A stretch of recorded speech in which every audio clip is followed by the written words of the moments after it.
And good evening, good day, ladies and gents, wherever you might be. Welcome to the unusual Friday Splendid Isolation stream. The reason for the stream being a day early is it's my birthday tomorrow, and I'm going to be celebrating with some friends. So I didn't want to have to get up very early in the morning for me to do a Saturday evening stream, so I thought, bugger it, we'll do it today. I'm going to do what I always do on these things and play us a tune to start with.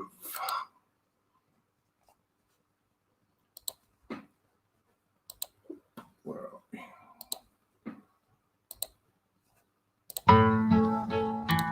When a bugle for battle so merrily sounds, in the ranks of the diehards each heart then rebounds. As fearless of danger, right onward we go.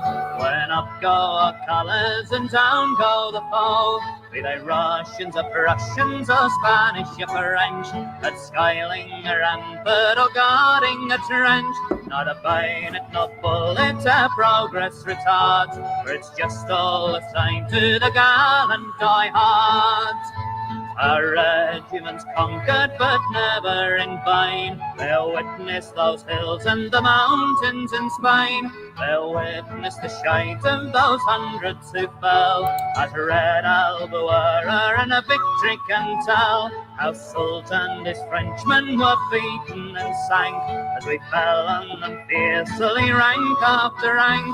Invincible seemed those brave children of Mars, Lord Beresford styled us the gallant diehards. What harm if we suffer from hardships at times? What harm if we're run by those hot eastern climes? Such trifles as these our spirits can't damp, for we're jovial in barracks and also in camp. Watch the girls how they smile when we march through the town, when they hear we're the diehards of far famed renown. So fill up your glasses and show your regard by drinking the health of each jolly diehard. Okay.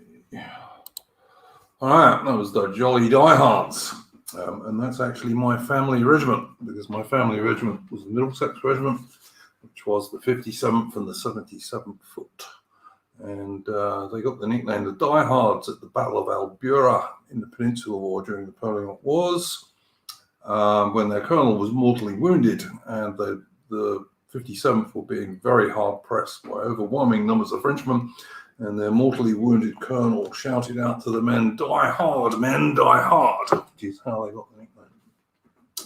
Okay, Sojo, welcome. Royal Oak, welcome. How you going, boys? All right, hello. I've started speaking now, so I've got to say something, haven't I? Very nice song, I guess.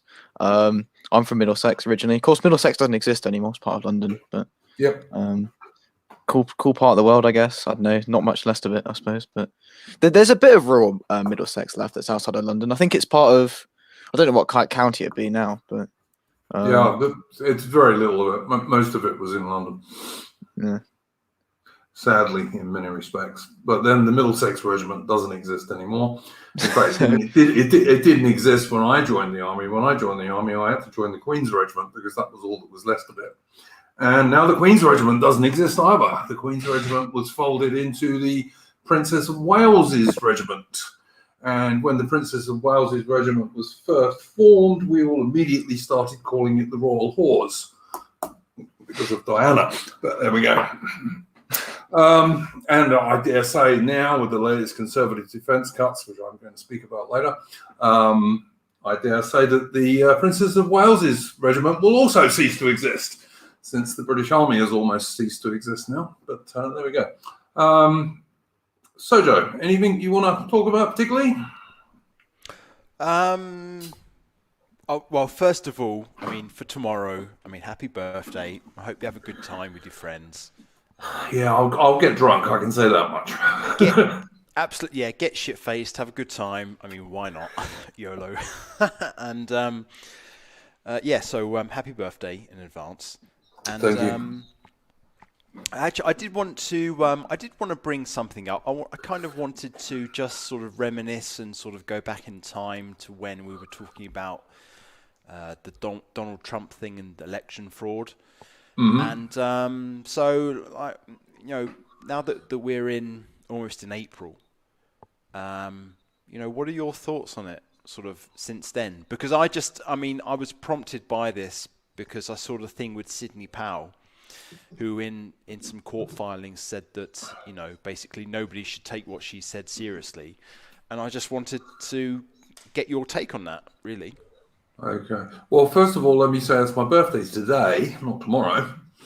Well, happy birthday then. Yeah, Sorry, but it's like 8 o'clock in the morning here, so and I'm going out in the early evening, so that's why I changed the date of the stream, because like 8 o'clock in the morning tomorrow would not have been a good plan for me to do this stream. Okay, what you're talking about, the American election. Look, basically that they got away with it. I mean, I think there was huge amounts of election fraud, but the Globo Homo types got away with it. What else can you say? Wow. I mean, where's the evidence for it? I mean, I think there was ample evidence for it, but I don't think anyone wanted to see it. I mean, look, if there's ever been any proof that Moldbug's idea of the cathedral, in inverted commas, is right, it was the last US election. Really.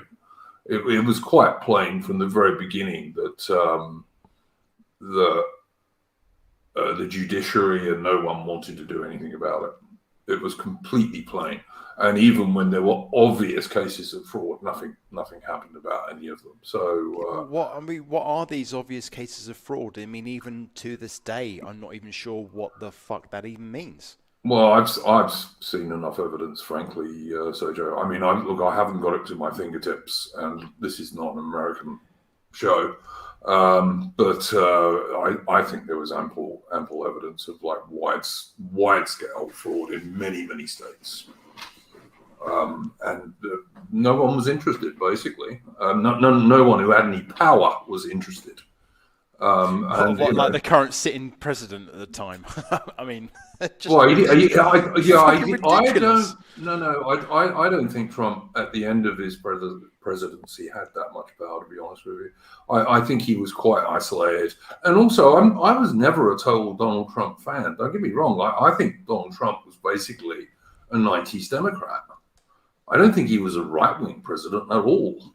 Except in sort of like compared to someone like the pedophile idiot moron that they have now. Yeah, well, I mean, he was. I agree with that. He was essentially a New York Democrat. I mean, there's no. Yeah. I mean, that's what he was. But totally agree. Yeah, I just find it interesting to look back on some of the predictions that were made. You said that there was going to be, a lot of Americans pissed off. There was a potential. Well, I think a lot of Americans are pissed off. I think there is a lot of Americans still pissed off. But what are they going to do about it? I mean, unless they actually, we're on YouTube, so we've got to be very, very careful what we say. There's no free speech on YouTube. Let's not pretend there is. Unless Americans were to go to extreme measures in Minecraft, what the hell can they do? But you kind of did intimate that was a possibility, that was on the cards. I think there was a possibility that might have happened. Yes, yeah. But there was no leadership provided for it, so nothing happened. Yeah. I mean, we've said this many times. I'm pretty sure you agree. Your view on this is similar to mine. Is that revolutions and so on don't happen from the bottom. They always require a certain amount of leadership. Definitely, for sure. And what the right does not have is any sort of and this is true like all over the world, not just in America. The right does not have any sort of leadership at the moment. It really just doesn't. And I mean, people will say, trying to, provide leadership for the right is like herding cats and all this kind of stuff. You wouldn't really think so, would you? Because, the right's supposed to believe in hierarchy and all this kind of stuff. So, but there is no leadership on the right. no outstanding leadership on the right that I've seen. Like not in Britain certainly, and not in the USA either, or Canada or Australia. I mean, there's cucked, fake right-wing leadership in the terms of like the mainstream parties, but there isn't. There's no sort of outstanding real right-wing leader that I can think of.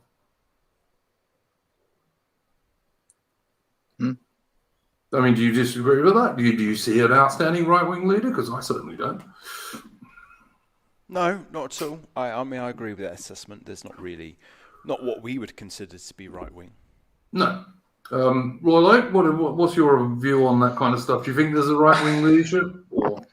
Well, in terms of the Trump thing, I watched that election live, and I seem to remember it looked like Trump was winning, and then they stopped it, which sort of at the time made me think maybe there's something going on here. Maybe there is, maybe there isn't. They did stop it, yes. If I was writing a university essay, I'd probably use the cringe Stalin quote, like "Who counts the votes?" whatever. But it may well, that I don't have any evidence for saying it's fake. And to be honest, I mean, it's whoever holds power at the end of the day, right? It's just Yeah, I mean, there's nothing that I can do about it. So like, no, exactly. I've sort of lost interest in a way. Well, I haven't lost interest per se. It's quite an interesting thing that's happening. But like, I've lost. I guess I don't know. A passion for like trying to overturn the U.S. election when you're like a British dude would be a little bit. I never had a passion for overturning it myself, but I thought that there was going to be more trouble than there was. I mean, there was some trouble, obviously. But in the end, like, Trump didn't do anything. No one in the GOP did anything. What were people supposed to do? In all honesty. But the other thing that I wanted to comment on was that basically with Biden in charge, I mean, what I find interesting is the stuff about the camps with the kids, and basically it seems like he's not done anything, which is quite a good sort of outcome, really. He's kind of turned out to be, doing exactly the same thing that Trump did, really. All that talk about reversing all the stuff with camps on the border and that. And he's being kind of grilled on that at the minute. So I do actually believe that there's a kind of credence and a truth to the idea that there was so much hysteria about Trump that when the Democrats came back into power, they could do things and not get the kind of scrutiny that Trump would. Because I think Trump derangement syndrome was a thing. That most certainly was a thing. Yeah. But from what I can see at the minute, Biden, it doesn't really seem to be that much worse than Trump. Well, I mean, early days, I will admit, but I don't know. I mean, look, within a couple of weeks of taking power, he was raining missiles on the Middle East again. He did. Everyone was putting up memes, you may recall, with like Black Lives Matter on the missiles, so which I thought was extremely funny, by the way. But he started doing that. He's reversed Trump's drawdown of troops from Afghanistan.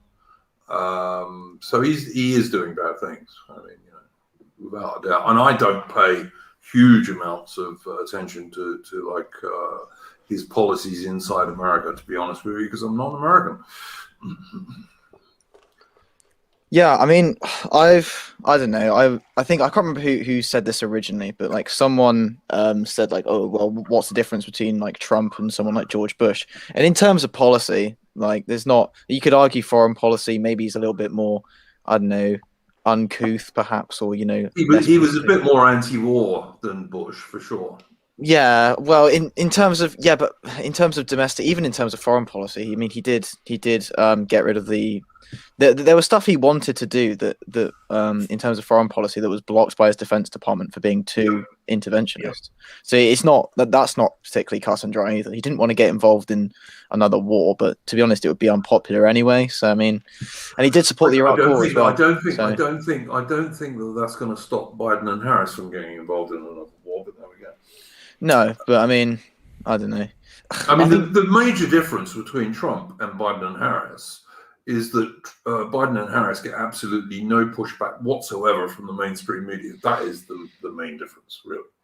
Yeah, I mean, well, I had a look at the polling for him the other day, and people are saying like, oh, well, loads of people are regretting voting for Biden, but in terms of polling, it's 54-55% approval. It's very, very high, but I don't know, it may drop. But and that depends who they ask. Like polls these days, everybody now knows that polls could be affected really badly by when you ask them. Even if you do a telephone poll in the middle of the day on a weekday, you're going to get a load of women answering it, for example. And then it depends where you're doing these polls. So I don't put a lot of faith in polls, to be honest with you. I think they're too easily manipulated. We'll see what Biden does, but I look. One of the things I really am against doing on this show is turning it into an American show, because there are so many American shows, so many American streams on. I don't actually listen. I don't have any YouTube subscriptions, so I don't even know what's going on. So I can't. Yeah, well, I listen to a few. Yeah, I listen to a few, and most of the ones I listen to, which obviously are right of centre for the most part, well, entirely, because I don't listen to left-wing morons, but the ones I do listen to are basically still going on about the same stuff that they were going on about just after the election. Most of them now don't really think there's any chance of Trump coming back. This idea that Trump's going to run in 2024, I don't think is going to fly at all, and I certainly don't think he will. I think he's too old, apart from anything else, even if the GOP let him, which I don't think they would. So I don't know. That maybe one day we'll do a stream which is based on what's happening in the US, but by and large, I think there are so many streams on YouTube which talk about American nationalism, and there are hardly any that talk about British or Old Commonwealth nationalism. And so, unless anyone's got anything specifically interesting to say about this, maybe we should move it to a different subject. Anyone? I don't really think I've got anything interesting to say, to be honest. So, I mean, we can move on. Yeah. Well, I wouldn't say you don't have anything interesting to say. Like I say, I just don't know that we can usefully, on this show with three guys who I think basically are Englishmen, get really into the weeds about what's going on in the US at the moment. Yeah, fair enough. So where's Unwashed today? Why is he not here? You said you had a falling out with him. What's that all about? Oh, Unwashed. He's blocked me again, I do believe. Certainly, I couldn't post on his stream the other day. I don't know, man. I said to him that I didn't want him to have a personal go at somebody, and that caused him to block me. So there we go. Like, one of the things I am very much against, and that we do all the time on the right, is, I mean, yes, we can have disputes politically. I think that's fine. But I think having disputes that are personal does us nothing but harm. People look at it and they just think we're crazy. Like I say, I'm not talking about, if you've got a political problem with someone, I think that's fine. And you can talk about that as much as you like, but having personal goes at people about stuff that's happening in their private life, I just think we should stay well away from. I know he had a few. Did he have two debates with what's his name? The guy. No, he only had one. Apparently, he refused to do the second one. I don't know. I have not been following it. I watched the first one, and it was an hour of my life I will never get back. What did they even? He has this like. Is he like the other dude's like really opposed to? I think what he describes as capitalism, isn't he? That's like the whole point of him. And then listen. I like Phil as a bloke. I totally disagree with his politics. I couldn't disagree with his politics more, but I like him as a bloke. I think he's an okay guy. But I don't agree with Phil's politics at all. He's far too left wing for me. But I think politics is one thing, and then starting calling people names about what's going on with their personal life is something entirely different, and we should not do it. Was it related to him, or was it related to someone else? I listen, as far as I understand, the drama started out being personal, and then by the time they got to the debate, they kind of changed it and tried to make it more political. And about doxing and so on, which was also mostly nonsense as far as I could work out. Yeah, because I think it was a bit of like, I don't know, I saw a bit of it and it was like kind of a little bit name cally, wasn't it? And then someone, I think I know what Unwashed would have brought up now. Yeah, so yeah, I think I was vaguely aware of that, but yeah. There was lots of stuff that was actually not to do with either of them personally, really, but they decided to make it that way, and then Phil decided to make it all about naming various political concepts and this kind of stuff, which Unwashed wasn't really able to do, and so it was a complete waste of time, and it was all a big kerfuffle over not very much as far as I'm concerned. Take the Faust pill, no more drama.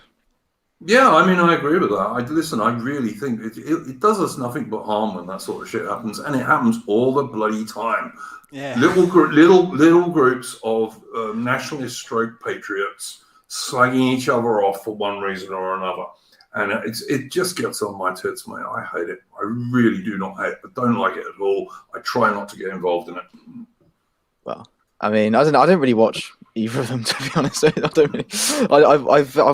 The only stream I watched with Phil was the one he did responding to me. I think I might have watched one other, but yeah, I've watched a few of Phil's streams. Sometimes he has good takes on things, but yeah, you can see where he's coming from. But yeah, he needs to be more specific about what his criticism of things are, and not just like say, oh well, it's because of capitalism, because it's just like the most thrown around word of all time. So yeah. I mean, listen, I'm not in favor of corporate globo homo, but I am in favor of capitalism. So they're not necessarily the same thing. I think Phil would argue that they are, whereas I don't think they need to be. But there we go. No. Just say you're against fractional reserve banking. It's not hard. I mean. Yeah, absolutely. Don't disagree with that at all. But yeah, look, as I say, it was just a shit show, and we get far too many shit shows in terms of on the right in the UK. It's like we're a minority. We're trying to convince people that like what we're saying is common sense. And just slagging each other off all the time, it just puts people off and makes us look stupid. It really does. Utterly pointless. So, Joe, you got anything to say on that, mate? Not really. I don't think it matters. To be quite honest with you, I don't think it matters. It's just such a niche corner of the internet with a couple of thousand people. I don't think it even matters. Yeah, I'd kind of like it to get a bigger corner of the internet, and I think it stops that when you get all that sort of nonsense going on. It puts people off, when you're going to get called names for personal stuff, it puts people off from joining. I mean, I've always been against this purity spiraling that we get all the time. I've always been against that. But I just think, people's personal life, keep out of things as far as possible, I mean, unless someone's being an utter hypocrite. Of course, if someone's being an utter hypocrite about something, you should probably be able to call them out, yeah? Or if someone's doing some form of criminal behavior or something like that, sure, you should be able to call them out. But generally speaking, people's personal life, if it's not breaking any rules or laws, it's got nothing to do with what we're talking about. It really hasn't.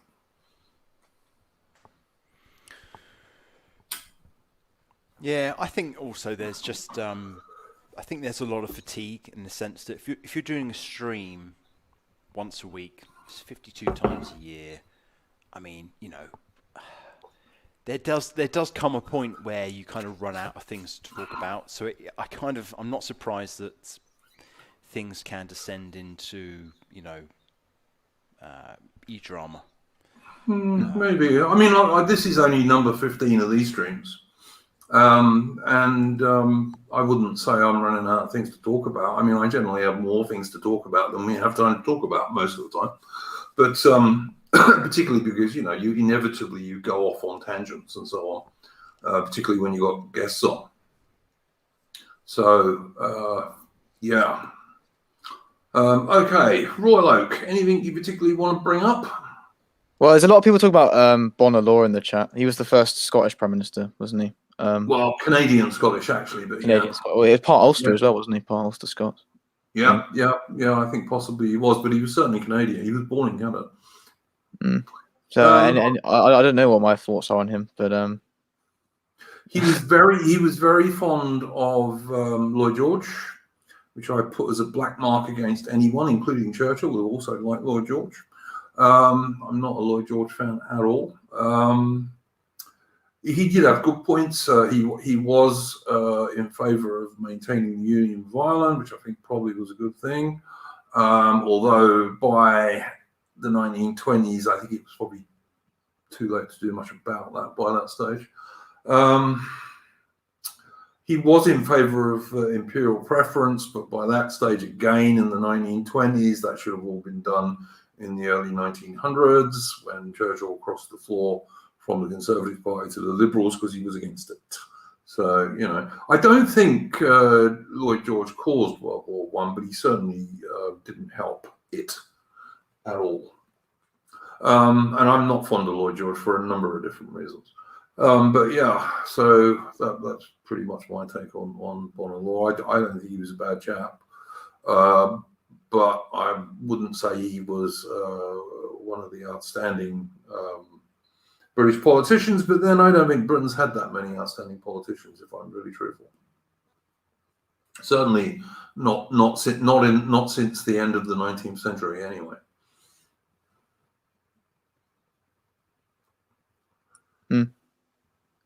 Bonar Law. So, anything to say on Bonar Law? I don't know anything about the guy. Sorry. Well, he's got a statue in Stirling. I can tell you that much. But anyway, yeah, Stirling's quite a nice town, by the way. Or at least it used to be 35 years ago when I knew it. But anyway, so that segues us on to the Scottish Nationalists seem to be breaking up. We have Alex Salmond launching his own nationalist party in opposition to the SNP. So that's a piece of good news for a change, I think. Has anyone else seen that? Yeah, I've seen that. I think that's good news. If you can split the nationalist vote, then that's great. Yeah, That's just the simple arithmetic of it. So yeah, that's great. Yeah, I think it's a good thing too. Rollo, have you seen anything about that? Well, the thing is with Scottish politics, right? At the moment, it's practically one party, isn't it? Like the SNP have got pretty much a super majority. The second largest party, I think, is the Conservatives, but I think about 23, 24 seats out of 120 in the Scottish Parliament in Holyrood. So it's practically a one party state. You can see that basically with the prosecution of Alex Salmond, which I'm not particularly a fan of Alex Salmond. I think he seems like a good humoured guy, but I'm not particularly a fan of his politics, but I mean, I think the state in Scotland has pretty much gone after him, essentially.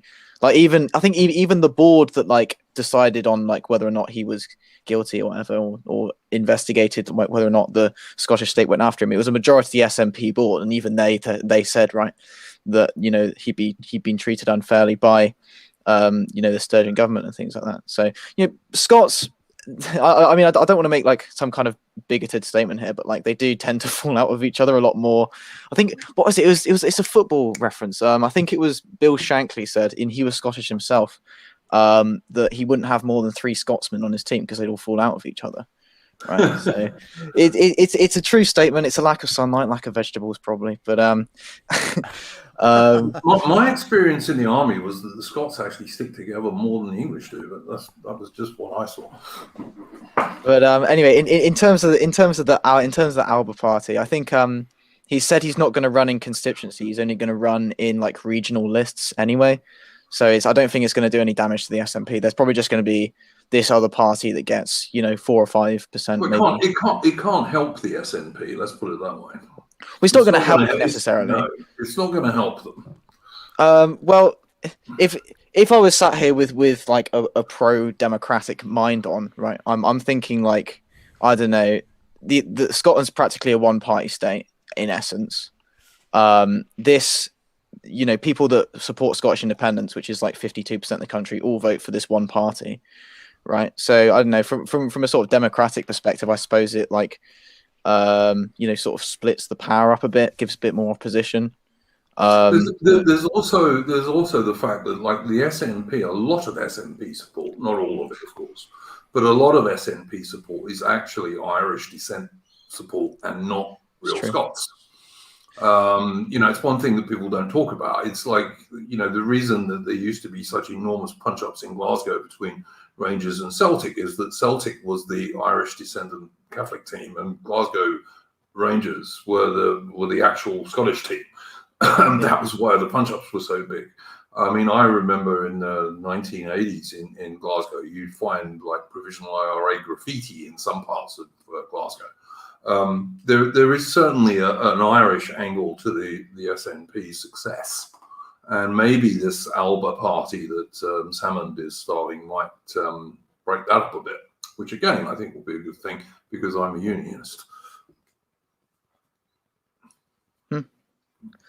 Well, I don't know. I don't think it's necessarily either a positive or a negative thing, but maybe slightly positive. But again, they're not going to run into constituency, so it's like saying. But don't forget also, the SNP support has been going down anyway. If you're going to believe polls, and as I say, I don't always believe polls, but the polling has been that since all this kerfuffle started, the SNP's polling figures have been declining.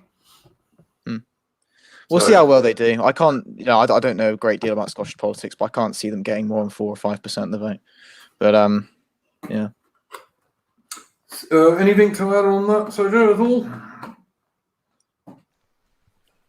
No, not really. Just anything that splits the vote would be a good thing.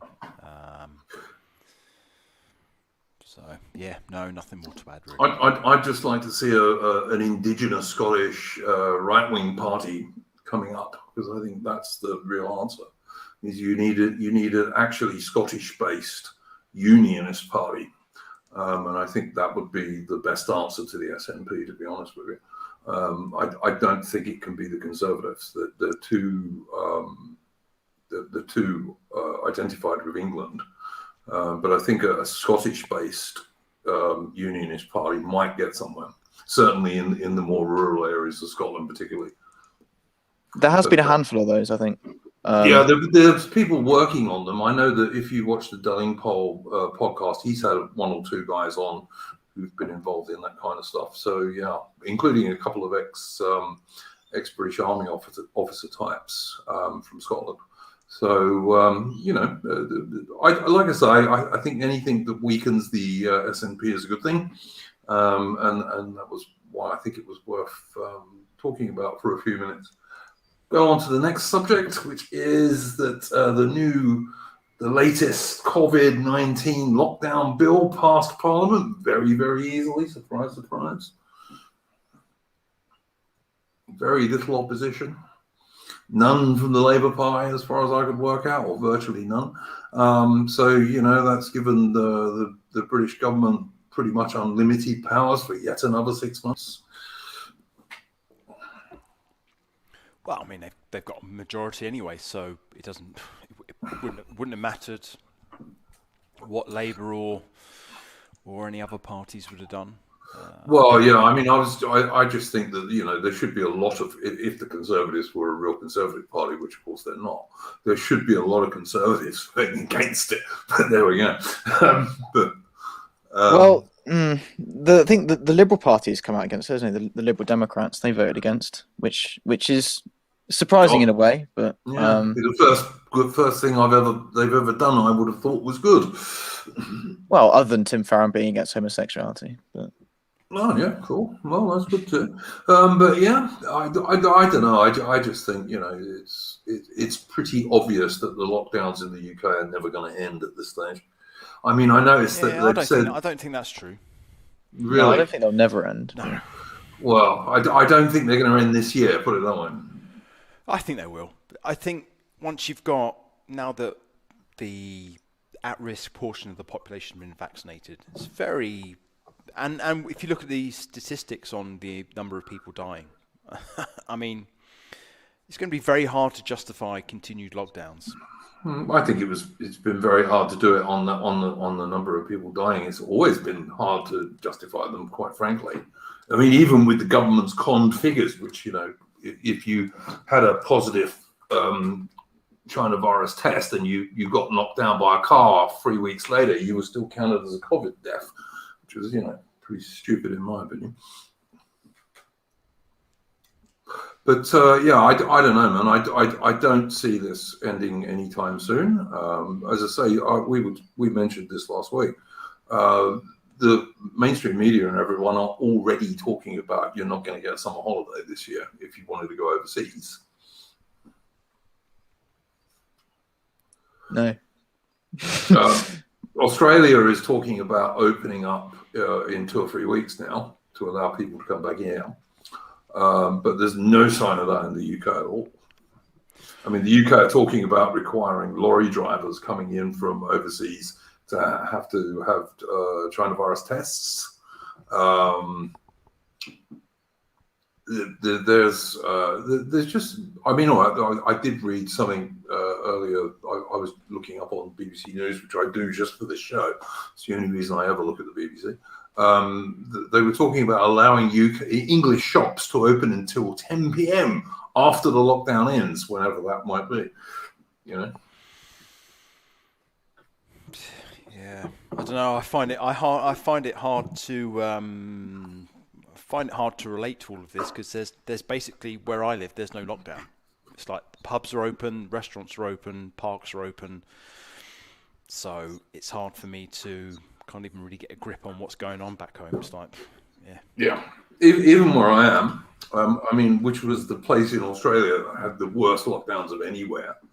Now, you're supposed to wear a mask on a bus or a train, and that's about it, really. I mean, some shopping centres want you to wear a mask, but many people are not wearing them. I mean, like, I don't wear one, but then I don't have to. My doctor told me I don't have to. Yeah, I don't know, man. I just think there's all sorts of crap going on with this stuff. There's also the big things about where they're talking about trying to force NHS workers and people to actually get vaccinated, or they're going to get the sack. Although I'm seeing some pushback against that, even from some fairly traditional Tory types are pushing back against that.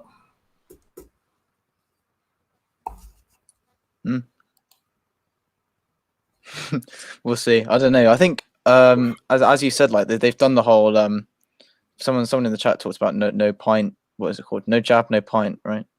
Yeah. I think I don't know. I think maybe younger people are sort of like, I don't know though. It depends on the person, but maybe they're a little bit less like, I don't know, afraid. I know there's one chain of pubs in the UK have said that they will not do that. Yeah, but Weatherspoons, because the guy running Weatherspoons is based. But I mean, yeah. So listen. I mean, I hope that this crap ends. I just don't see it. Like the UK is going into the spring now, obviously, and I just think that come the end of the summer, they'll be talking about fourth waves and all this crap. That's what I think. But I mean, time will tell. Time will tell on that one. Big story this week, of course, from the UK is the Conservative defence cuts. What to say about the Conservative defence cuts? British Army was supposed to be 82,000 men. That is the smallest the British Army has been since the end of the 17th century. The British Army has never been like 80,000 men since like 1690 or something like that. And the Conservatives are now cutting it to 70,000 men. And like, I don't know when the British Army was ever that small. I guess probably just after the King came back, you know, Charles II. It's just, I don't know what a 70,000 man British Army is useful for. I'm not quite sure, to be honest. And they're cutting the number of main battle tanks. I mean, Britain had a whole 250 main battle tanks prior to these cuts. I mean, how many that's going to leave them with, I don't know. I mean, you know, a single regiment needs like 60. So, woof. I don't know. They're saying 4 infantry battalions are going to be cut. Now, the main reason that Britain in particular didn't win in Iraq and most especially in Afghanistan was like a manpower. Like the British Army could only just about manage to keep a brigade group operating in Afghanistan from the whole of the army. The Marines, the Royal Marines on the other hand, managed to keep a battalion operating from a mere brigade all the time. But the army couldn't do that for whatever reason. And so the troops were too thinly spread. That's why they were attacked as much as they were. That's why eventually they had to allow the US Marines to take over a good deal of their territory that was originally British responsibility. And now they're going to cut the army to even smaller than that. I mean, what is the army useful for at that size? I mean, part of this is the army's own fault, because the army doesn't know what it's supposed to do. But then the reason the army doesn't know what it's supposed to do is that the government doesn't tell it. So you've got the army were working to this completely made up idea of having a deployable division. But it was going to be a weird division. It was going to have one armored brigade with actual APCs and tanks. It was going to have a light armored brigade with Boxer 8-wheel drive APCs. And then, I don't know, probably 2 light armored brigades, I think it was supposed to be, which were originally called strike brigades for some ridiculous unknown reason. And they would be great for moving very quickly somewhere or fighting guys who didn't have any heavy weapons, but would be totally useless at fighting a near-peer enemy. And for anyone who doesn't know, a near-peer enemy is people who've got the same kind of weaponry that you have, and technology that you have. So I don't know what the British Army is going to be good for. I mean, I would, if you're going to cut any of the services, I suppose it's got to be the army. But they're also Duke, I've just realised that the British Army is about the size of the country that I live in. Yeah, that'd be right. You mean its population? You mean? Yeah, its population. Yeah. Yeah. It's going to be cut to. It's going to be just over 70,000 men. It's ridiculous. But the trouble is, look. I mean, as I say, yeah. If you're going to cut anything, cut the army, I suppose. But they're also cutting the navy. Now the navy has had a nominal 19 major surface escorts. That's to say, destroyers and frigates, for some time now. And they're basically going to cut it to 17 instead of 19. And you get the professional head of the Royal Navy coming out on the Forces TV broadcast on YouTube, for example, and saying, well, the tonnage of the Royal Navy has doubled in 10 years. Well, yeah, the tonnage of the Royal Navy probably has doubled because we've built 2 70,000-ton bloody great aircraft carriers. It hasn't actually put up the number of hulls at all. And, you know, those carriers are very important. They're very good. They're very powerful ships, particularly if they ever get a decent air group. You know, they need at least 36 F-35Bs on them, not 20 or even 12, which I've heard some people talking about, which is ridiculous for a 70,000-ton ship, frankly. You know, you could put 12 on an Invincible class carrier, the small things that we had before. And if you're going to do a carrier task group in a real war situation with anyone other than some banana republic in Africa, you are going to have to give it an escort of at least 2 destroyers and 4 frigates. That's and an SSN submarine. That's a minimum escort in a real war situation if you don't want your carrier sunk. So where do you get that from when you've only got 17 frigates and destroyers? Because they've got other jobs they have to do as well. And then there is something that everyone has noticeably not been talking about, which makes me very suspicious, is the Royal Navy Amphibious Force, which, Britain is the only nation outside of the US in the West that has an amphibious capability, as was demonstrated in the Falklands War, quite famously, of course. And there's no mention of the Royal Navy Amphibious Force at all that I have seen anywhere, which I find deeply suspicious going on what's happened in the past. And that would also need frigates and destroyers to escort it. And where are these ships coming from? Now, yeah, they're building 8 good new anti-submarine frigates. They're building 5 cheap and cheerful frigates, and they're going to build supposedly an unknown number of another frigate class, which we don't really know anything about, which is very much jammed tomorrow until you get more details. So in effect, the Royal Navy is being cut as well as the Army, and the RAF is also being cut. And this is a Conservative government, supposedly, as I always say. And we are in a situation where it's plain to everyone that the chances of getting involved in a war with communist China are pretty fucking high at the moment. And if we do get involved in a war with China, what's going to get involved mostly is the Royal Navy and the Royal Air Force, and also perhaps the Royal Marines, which are also being cut. Why are the Royal Marines being cut? There are only 3 Royal Marine commandos. Each commando is basically the equivalent of an army battalion. They're extremely good, extremely useful troops. Why cut them? It makes no sense whatsoever. I mean, I've heard people saying, oh, well, we're going to use the Royal Marines for some of the things that we use SF for, Special Forces. But aside from the Army's SAS, the Royal Marines have their own Special Forces, the SBS, the Special Boat Service. So the Royal Marines can already do SF jobs.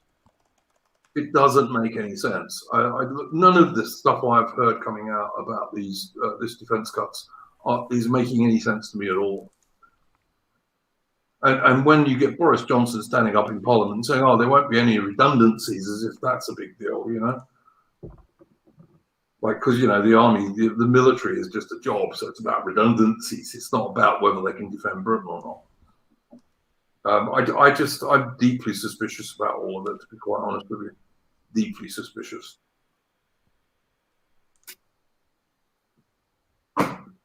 Anyone else got anything to say about that stuff? Well, what about the argument that the government's argument seems to be, oh, we're going to rely on drones and cyber warfare and that kind of thing. Well, you don't think there's any? My impression would be that you think that's just cover for cuts. Well, it is, because, you can't hold or take ground with drones. The only thing that can hold or take ground is soldiers, infantry soldiers. Yeah.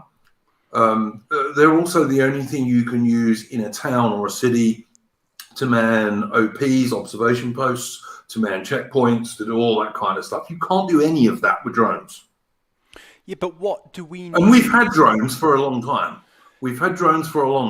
They have their uses. They have a lot of good uses, but you can't replace troops with them. Yeah, but what do we need? Unless, I mean, look, I don't know anything about this whatsoever. But if you have a smaller army, then the ability to occupy a country is greatly diminished.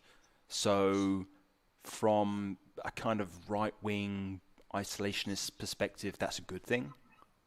Well, I'm not an isolationist. I'm a right winger, but I'm not an isolationist. But Britain hasn't had the ability to occupy countries for a long time. As I said, even from a much bigger army than we had before these cuts in Afghanistan, the British Army could only maintain a brigade group in Afghanistan. That ain't enough to occupy a country, trust me. That's basically 3 battalions of infantry and some support troops. It's not enough to occupy a country. Okay, so let's think about this from the point of view of our own interests. So, would an army that size be big enough to engage in another Falklands conflict? Yeah. Well, that's a different story actually, because the Falklands conflict mainly depended on the Royal Navy and the Royal Marines, and the Royal Navy's amphibious forces, which, as I say, I think are under threat at the moment. I think they're under threat at the moment. So mainly, I mean, what you've got to remember is the troops originally sent to the Falklands were the 3 Royal Marine Commandos, and there aren't 3 anymore. Well, there are 3, but one of them's like tasked to do stuff and is much smaller than the other 2. So there's only really 2 and a bit Royal Marine Commandos anymore, whereas there were 3 at the time of the Falklands. And the other troops that were sent down there initially were 2 battalions of the Parachute Regiment. Then later on, they sent 2 Guards battalions and a Gurkha battalion. So they were the Army and Royal Marines. The Royal Marines, obviously, the Royal Navy, were the soldiers that were sent to the South Atlantic. But it really depended on the ability of the Royal Navy to get them there to defeat the Argentine air threat and then to land them successfully and supply them. And all of that stuff is under some threat at the moment, so far as I can see. Okay, and what about, so what I want to understand is, so you have an army that's 70,000 in size, but of course you can't deploy 70,000 people in one. Nowhere near. Because you have to rotate troops and that kind of thing. So what is the question I'm asking is, with an army the size of 70,000, what is the actual maximum amount of people you can deploy at any one time? What does that translate to? Well, if what I've been reading about the cuts are correct, you're looking at a pretty weak armoured brigade and maybe 1 light armoured brigade if you're lucky. That's it. And then a few light role infantry battalions, which are really not much use for anything apart from training African troops or something like that. Your actual deployable strength that you could use, like say if Russia kicked off, for example, would be 1 pretty weak armoured brigade and an equally weak light armoured brigade. Which, if it was winning, would mostly be dead in 2 weeks in a full-scale conventional war. And you'd have no replacements for them available at all, and you wouldn't even have equipment to replace stuff with. Right, okay. So basically, you've got something that can't fight usefully at all. So, because I'm a little bit confused in the sense that there's the spending is still going to be 2% of GDP, right? Yeah. So if there's a reduction in the number of troops, then there must be resources being redeployed elsewhere. So well, the only thing I have seen that they're definitely, I mean, all right, you've got so-called 77 Brigade, which is a group of shiny ass bastards sitting behind computers, who I believe spend a lot of their time actually misleading the British public about things, not just doing stuff in foreign countries. I'm pretty sure that those guys will spend quite a lot of their time misleading the British public about things like COVID-19 and what have you. They're not soldiers. They're of no use in fighting a war at all. I don't know, man. I just think like the British Army is basically dead so far as I can work out at the moment. It just is. And there was a time when the British Army was pretty much my religion when I was a young man. And as far as I can see at the moment, it's dead. I don't know what they're going to use it for. I mean, like, you know, someone said to me the other in a comment from one of our earlier streams, the British troops are in the Baltic republics to act as a tripwire. Yeah. So that if Russia did go in there, you know, they'd have to fight these British troops, and those British troops would die very quickly because there's not many of them. But we couldn't do anything about it with the army we've got now. We literally couldn't do anything about it. The British army, a British army of 72,000 men, would be hard put to. I mean, look, let's put it this way: there was a Commonwealth division used in the Korean War. Yeah, wasn't all British. There were Australians, Canadians, and New Zealanders and South Africans in that Commonwealth division. There was a British division used in the first Gulf War. It was a full armored division. And then there was 2/3 of a division in the second Gulf War. So you certainly couldn't do what the British did in the second Gulf War. That's completely out of the question. You just wouldn't be able to do that with the British Army we have now. So it's beyond me what exactly they think the British Army should be able to do. And they're even reducing the Royal Marines, which is the unit that you would think, like, say, for example, if you got into a war with China, for example. If you wanted to capture one of those Chinese bases in the South China Sea, the very guys you'd need to do that would be people like the Royal Marines. Because, like, no one, I hope, is going to be an idiot enough to fight a land war in Asia. But a little island base, yes, it's absolutely people like the Royal Marines. You need to take something like that. And it's just that the government, as usual with British defence, it's not logical. Yeah, I mean, if they were to turn around and say, look, what we want is an expeditionary light British army that can, like, put out one armoured brigade and one light armoured brigade and can go anywhere around the world, that might make some sense, but that's not what they're doing.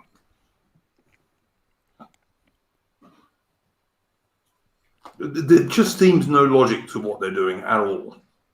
And the stuff for the Navy, as I said, they're talking about providing the Navy with some more storeships. They are talking about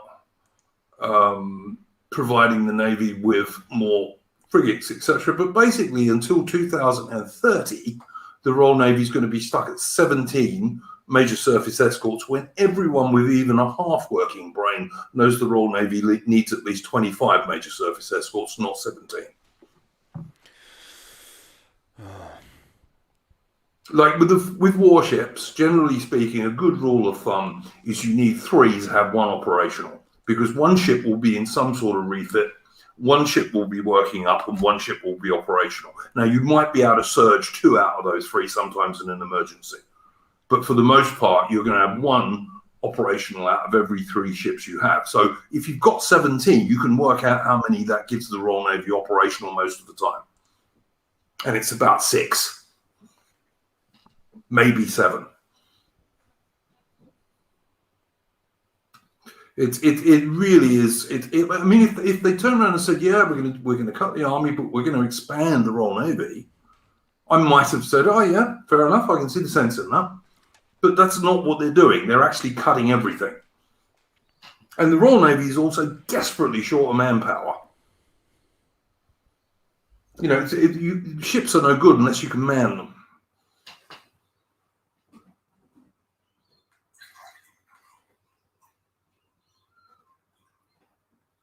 So I am deeply, deeply suspicious of the Conservative defence cuts.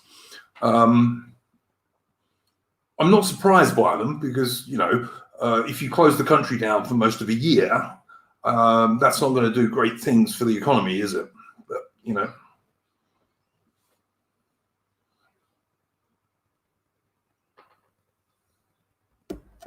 Anyone else got anything else to say on that one? No, I don't. It's way out of my area of expertise. I just don't know anything about the topic whatsoever. Royal Oak? Probably the same. We could talk about I think where Sojo lives, there was a story I saw, like a load of YouTubers have moved there or something. Or like a load of Spanish celebrities or something have moved to Andorra, I think is where you live. Yeah. So. Mm-hmm. Yeah, I suppose we could talk about that. I'm not sure what it's got to do with British nationalism, but I there don't we know. I just came. I don't know. It's interesting at least. I think it's. I guess there's restrictions in France and Spain, and obviously Andorra is its own thing, so they don't have as many restrictions. So that's all the people, all the rich people are moving to the place Well, with no restrictions. But yeah, well, I obviously, I mean, Sojo moved there, so you know. well, I think we have the Isle of Man over here, which I think is in a similar situation. But Yeah, it You is, would- what about the Channel Islands? What about the Channel Islands? well, Aren't they semi-independent? they're crown they are. dependency, aren't they? Yeah, they're crown dependencies, but I mean, fiscally, they're not as attractive as Andorra is. So, yeah. Yeah, I mean, listen, I can understand why people do move to somewhere that's got its own rules and isn't so tied in. Is Andorra part of the EU? No, Sojo? Don't think it is. No. no. No, cool.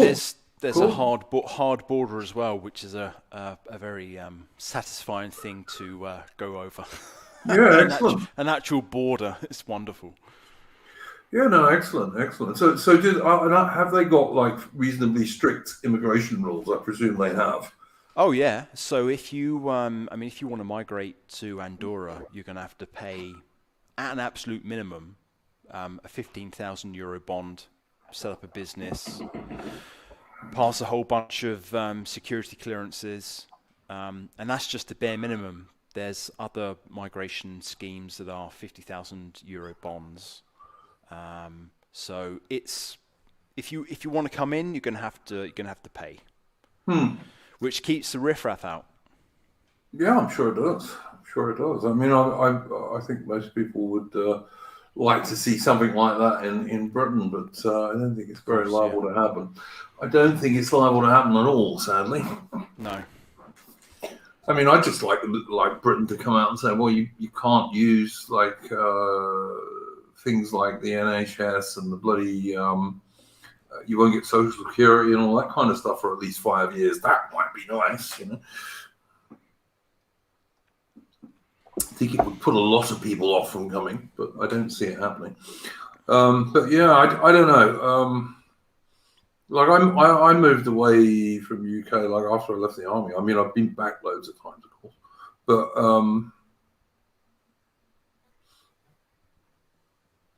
I don't know. Every time I go back, it becomes more strange. Every time I go back, It becomes less English. yeah, exactly. Every time I go back, it's more like a foreign country. It's nothing like the country I grew up in. And I think that a lot of people who live there, because these changes happen relatively gradually, they don't notice it to the same degree. Yeah, you don't notice. You really don't notice. Yeah, and until you've been away, and then when you go back after you've been away, like I remember the first time I went back, I'd been away 4 years, and it wasn't that bad then. I'd tell you when I really noticed it. I went back when my son passed out of the Royal Naval College for his passing out parade, and that's when I really noticed it, because I was there for a bit longer than I was the trip before. So I decided I was going to go and check out my old haunts where I grew up in London, and it was totally just like a foreign country. Wasn't British at all, as far as I was concerned. Hardly saw a white person in the areas where I spent most of my time as a child. It was a bit shocking, actually, to me. It really was. It was so bad that I wouldn't go back there again. To that, I would never go back to like South London where I was born again. I just wouldn't. It was terrible. It was terrible. It really. I mean, apart from the fact that all the buildings had changed and mostly for the worst. You know, there's all this glass and concrete shit all over the place that wasn't there before. The people were just totally different. They're not English even. As far as I'm concerned, they're not English. It was quite shocking. And then, of course, I went down to Devon for my boys' passing out parade, and then it's all English again. You know, but it's like the areas that are still English are getting smaller and smaller all the time. And even then, I noticed the bloody these horrible, vile wind turbines all over the place and this kind of stuff. Like blots on the landscape that there's no real need for, to be honest. They're completely useless for generating energy, really. So I don't know, man. I think that if you're an expat, when you do go back, like the changes just slap you in the face so hard if you haven't been back for a few years. And they're not for the good. None of the changes are for the good, as far as I can work out. None of them at all. I mean, I was watching the AA stream the other day when he was talking about the riots in Bristol, and I remember Bristol bloody. Let me think. Bristol 25 years ago, there were parts of Bristol where you could play Spot the White Man. 25 years ago, what it's like now, I dread to think. Fish pools. Yeah, some balls. Yeah, some balls. Yeah. Sorry, I said fish pools, which I've really only ever been to Bristol like 2 or 3 times, and it was fish pools that when I saw it, I thought to myself, like, where the fuck am I? Is this Somalia? It's like, oh my god. Yeah. As I say, 25 years ago, mate, there were bits of it that were almost like that. Like I used to go to Bristol because I used to like Clifton, and I'd go to Bath because I like Bath. I don't know. I do. There's a reason the riots were in Bristol, and I'm pretty sure I know why. Oh, I got it wrong. It's actually fish ponds. Fish ponds, yeah. St Paul's is another area of Bristol that's exactly the same. Yeah, that's where they had what was it? They had 70s or 80s. They had race riots in Bristol. I can't remember. But yeah, I think there have been quite a few. Yeah, I mean, as Old Albion says in the chat, it is full of lefties, but I mean, it's not just lefties. There's a lot of diversity in inverted commas in Bristol. Yeah, for some reason, loads of like really left-wing students go there. I don't know why, but I guess it's just like a cesspool of them. I don't know. But a lot of lefties I knew in school have gone to Bristol for uni. But. Yeah, it's strange. It's strange because Devon and Cornwall are like 2 of the last surviving bits of real England. So, well, I mean, I live in Devon. It's about 4 hours to Bristol. It's not that close, but no, that's true. I mean, I think I once drove back to London. My boy was ill, and when he was small. And I think I once drove back to London from Bristol in about 4 hours, but then I was bloody badly speeding, I can tell you. but yeah, I don't know. It's a sign of the decline of Blighty, I think. Like, I mean, I'm not all in favour of these forced lockdowns, obviously, as I've mentioned many times on this stream. But I think the riots had much more to do with the diversity than they did the actual lockdowns. I think it was just an excuse for a riot, if you see what I mean. Well, I mean, I've been to Bristol a few times, and it's comparatively to where I live, it's got very good transport. Like the buildings are very, very, I don't know, modern, I guess, and like you can see there some thoughts being put into them. Got a nice museum. Obviously, they got SS Great Britain there as well. It's in many ways quite a nice city, but I suppose you've got those, kind of problems as well. I suppose it's like anywhere. So it's like Leicester. Like if you walk through, you can go through bits of Leicester and places like Leicester and Birmingham and places like that. You can go for like one street, it's like really nice, and like the next street is horrible. It's like these places are sort of wedged together, aren't they? I suppose. But there are ghettos in all of these cities, basically. Yeah, is the truth of it. But then if you stop the mass immigration, you'd probably be able to reduce house prices and also just general housing costs, because even renting would probably go down. And plus, you wouldn't have the constant downward pressure on wages that mass immigration causes. It's just, Duke. It's just not going to happen. It's just like the general public don't care. They literally do not give a shit. They don't care about lockdowns. They don't care about migration. They just don't fucking care. You're very black-pilled. You're very black-pilled about that stuff. Yeah, but it's just my own anecdotal evidence and just looking at the facts. It's like with the lockdowns, the public are broadly in support of it. And if you talk about migration, they say, well, if they pay their taxes, people don't care. They just don't care. You can call it black-pilled if you like, but it's just that's my assessment of the situation. People don't care. I wouldn't go as far as say they didn't care, but I don't know. I think you'll always get. I think obviously Duke might bring up the Leave vote as an example of. But I think people, if you ask them, do you care about migration? They probably say yeah. I mean, in terms of the lockdowns, I think you're correct. I think people are broadly pretty supportive. But again, that could change. I don't know, but. Yeah, I'm getting the impression from people I'm talking to that the lockdowns are starting to become a bit less popular than they were. Well, I think you would think logically they would become less popular now that most people have been vaccinated. If vaccines more importantly, that hardly anyone's dying. Well, yes, I mean that as well, but. That is a consequence of the vaccine. The correlation is pretty clear to me that the fact that we've had so many people vaccinated and the number of people dying has gone way down proves that the vaccine does work. So it makes sense to me that the general public would think, hang on a minute, we've had all these vaccinations, we've done really well with the vaccination. What's the need for the lockdowns now? So I would expect there to be naturally a more of a hopefully, yeah. I mean, I think they are. Yeah, I think they are becoming a little bit less popular. But I don't think there's a direct correlation between support for the lockdowns and people not caring about mass immigration. I think they're two different issues.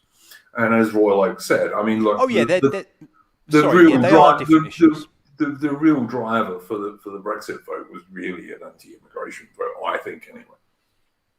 I think that was the main driver behind it, was an anti-immigration vote, quite honestly. Yeah, but the thing about migration is that it's a transient topic, that its importance can sort of ebb and flow depending on what else is going on. Well, it always ebbs because the mainstream. It always ebbs because the mainstream media won't let anyone talk about it. Because if you do talk about it, you're immediately branded a racist and a white supremacist.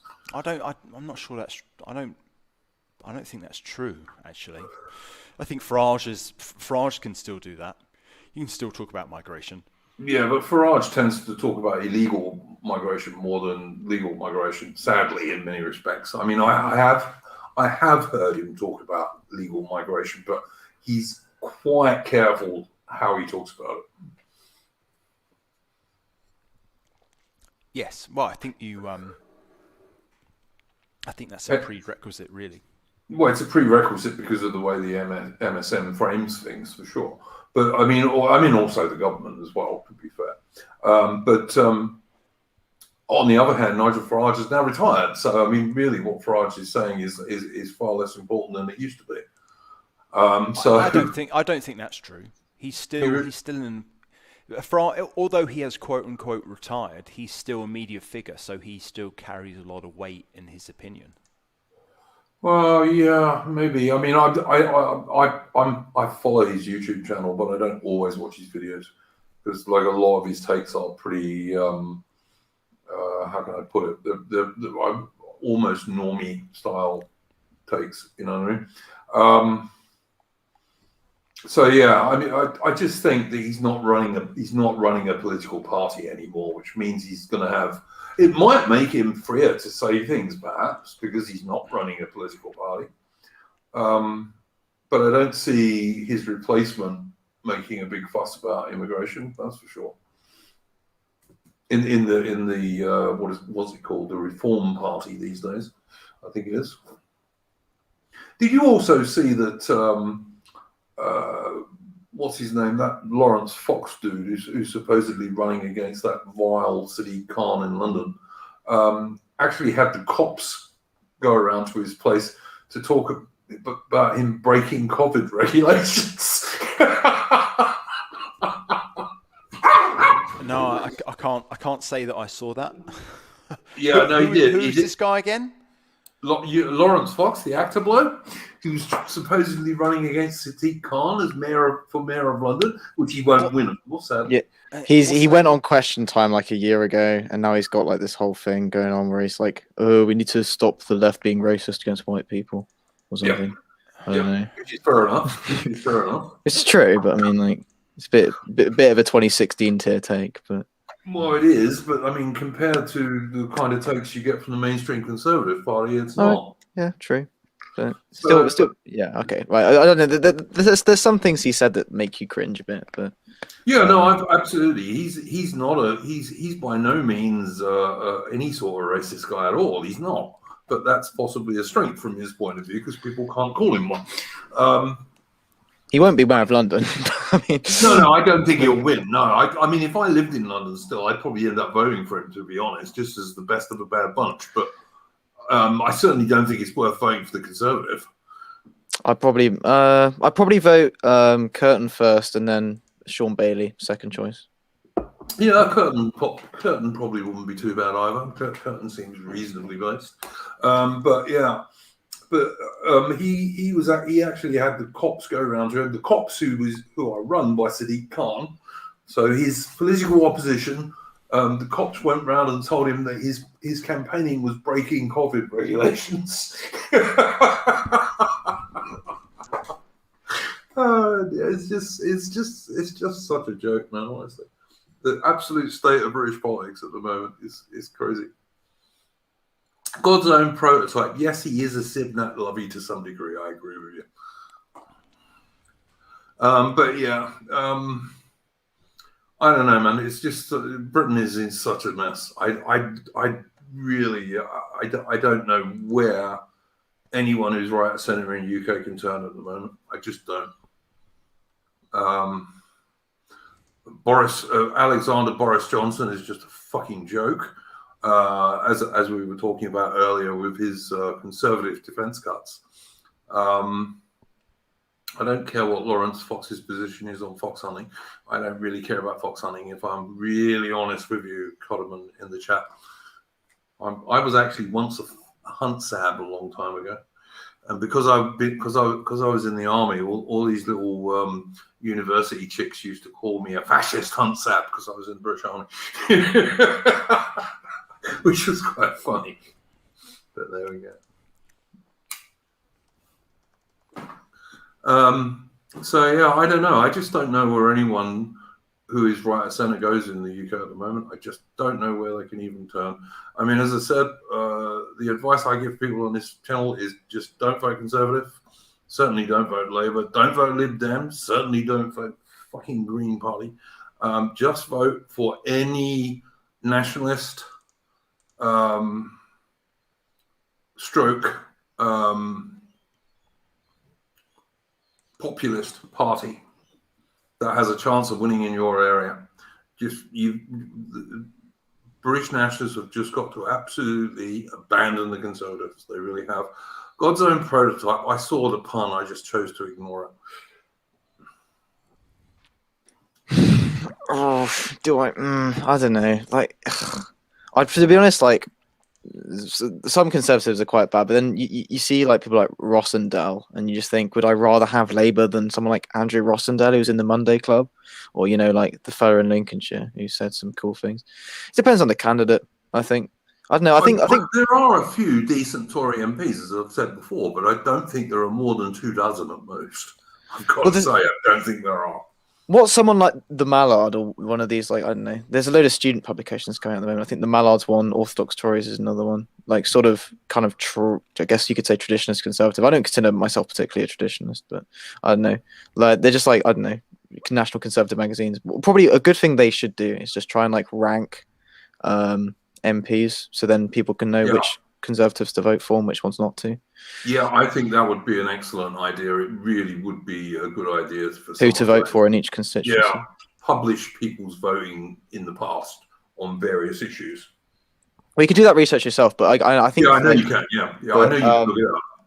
Yeah, you can. I don't know. They could do like a how you wouldn't say how based are they out of 10. I don't know how like conservative they are out of, and then say, well, this person's not conservative enough. You need to vote for reform or UKIP or this independent. Absolutely. I think that's an excellent idea. I really do think that's a very, very good idea.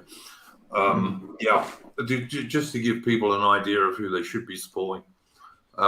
Because, you know, there are a few not terrible Conservative MPs, for sure, but there are not many. There are not many, and it's not most of them. Yeah.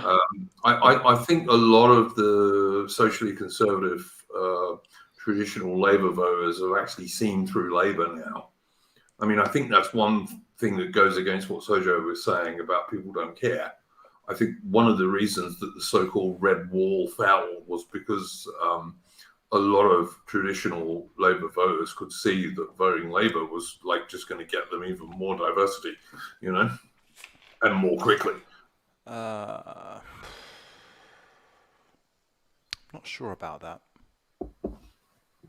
I think it had a good deal to do with why people abandoned Labour under what's his name? You know, the guy who they just got rid of, Corbyn. Corbyn. Well, I look at the Corbyn thing and think to myself,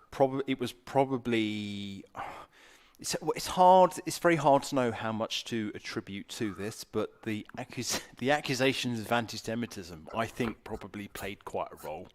I'm not sure that would have had an enormous effect on a lot of average Labour voters, to be honest with you. I really don't. I don't know. I mean, even if they believed it, yeah. I mean, I for one don't think he really was particularly anti-Semitic. No, nor do I.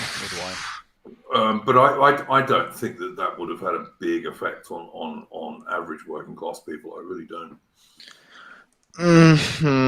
I don't know. I guess like I don't want to make a sexist comment here, but like I think oftentimes women are much more susceptible to these kind of like emotional sort of appeals. And I think that's not sexist. That's just true. Well, it's true, but I mean, I don't know. It's maybe not good optics. Who knows? But but I don't know. Maybe it did. But to be fair, if you look at if you crunch the numbers. Strangely, the two parties that do worst with women are the Liberal Democrats and the Brexit Party, which is quite surprising in a way, because like you'd think that maybe they want to vote for Jo Swinson. A lot of there's quite a lot of female support for the Lib Dems, I think. No, in terms of numbers, that they do the worst among women. Women either vote Labour or vote Conservative. They don't usually vote for third parties, statistically.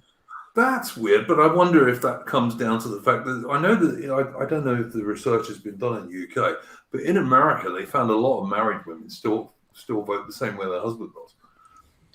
Well, yeah, but I don't know. You could say that's like similar people, I guess. I don't know, but depends on the region, I guess. But I don't know. I'm trying to think. Did I was I ever in a serious relationship with a girl? No, I've never been in a serious relationship with a girl who would have voted differently to me. Never have. Like, but there again, I haven't knocked about seriously with a left-wing girl, so there we go. Well, I mean, to be fair, like I went to a comprehensive school, and I think I was like the only in my year. I think there was like two. In the last year of sixth form, there was two other right wingers out of like 90 people. So I don't think I haven't really been in like I don't know. I probably have spoken to girls who are left wing, but don't really talk about politics, to be fair, that much. When I was like I don't know, say 17, 18, I don't ever remember talking politics really. Well, yeah, but I mean, as a social media generation, it does get discussed these days. People do usually have an opinion in modern times. But I suppose so. I mean, like in the army, we spoke politics, but then we were all pretty much right wing. You know, I mean, I didn't know anyone in the army who was like, you know, an out and out socialist or anything of that nature. Because what would they have been doing in the army? You know, so, yeah. I mean, I'm sure there were some, but I didn't know. Keep it quiet. Stay in the closet if you're left wing. Thank you. Yeah, probably. I mean, I don't think that's true anymore, but it certainly was. But yeah, when I was like a young fellow, we didn't really talk politics, to be honest with you. Not that I can recall. I mean, I was always pretty right wing. Like I've never been less right wing than like at least conservative, you know, because like my father was conservative for one thing. but I never went through this period of becoming a Labour supporter or anything like that. I never did that. Which is not to say I didn't have any liberal views on social policy, because I did sometimes, but they weren't combined with other views to make me a left winger.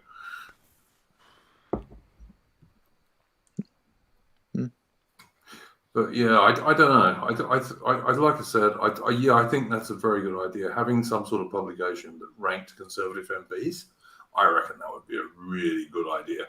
And then you could have some sort of cut-off saying, look, below this, these people are basically not Conservative at all, you know.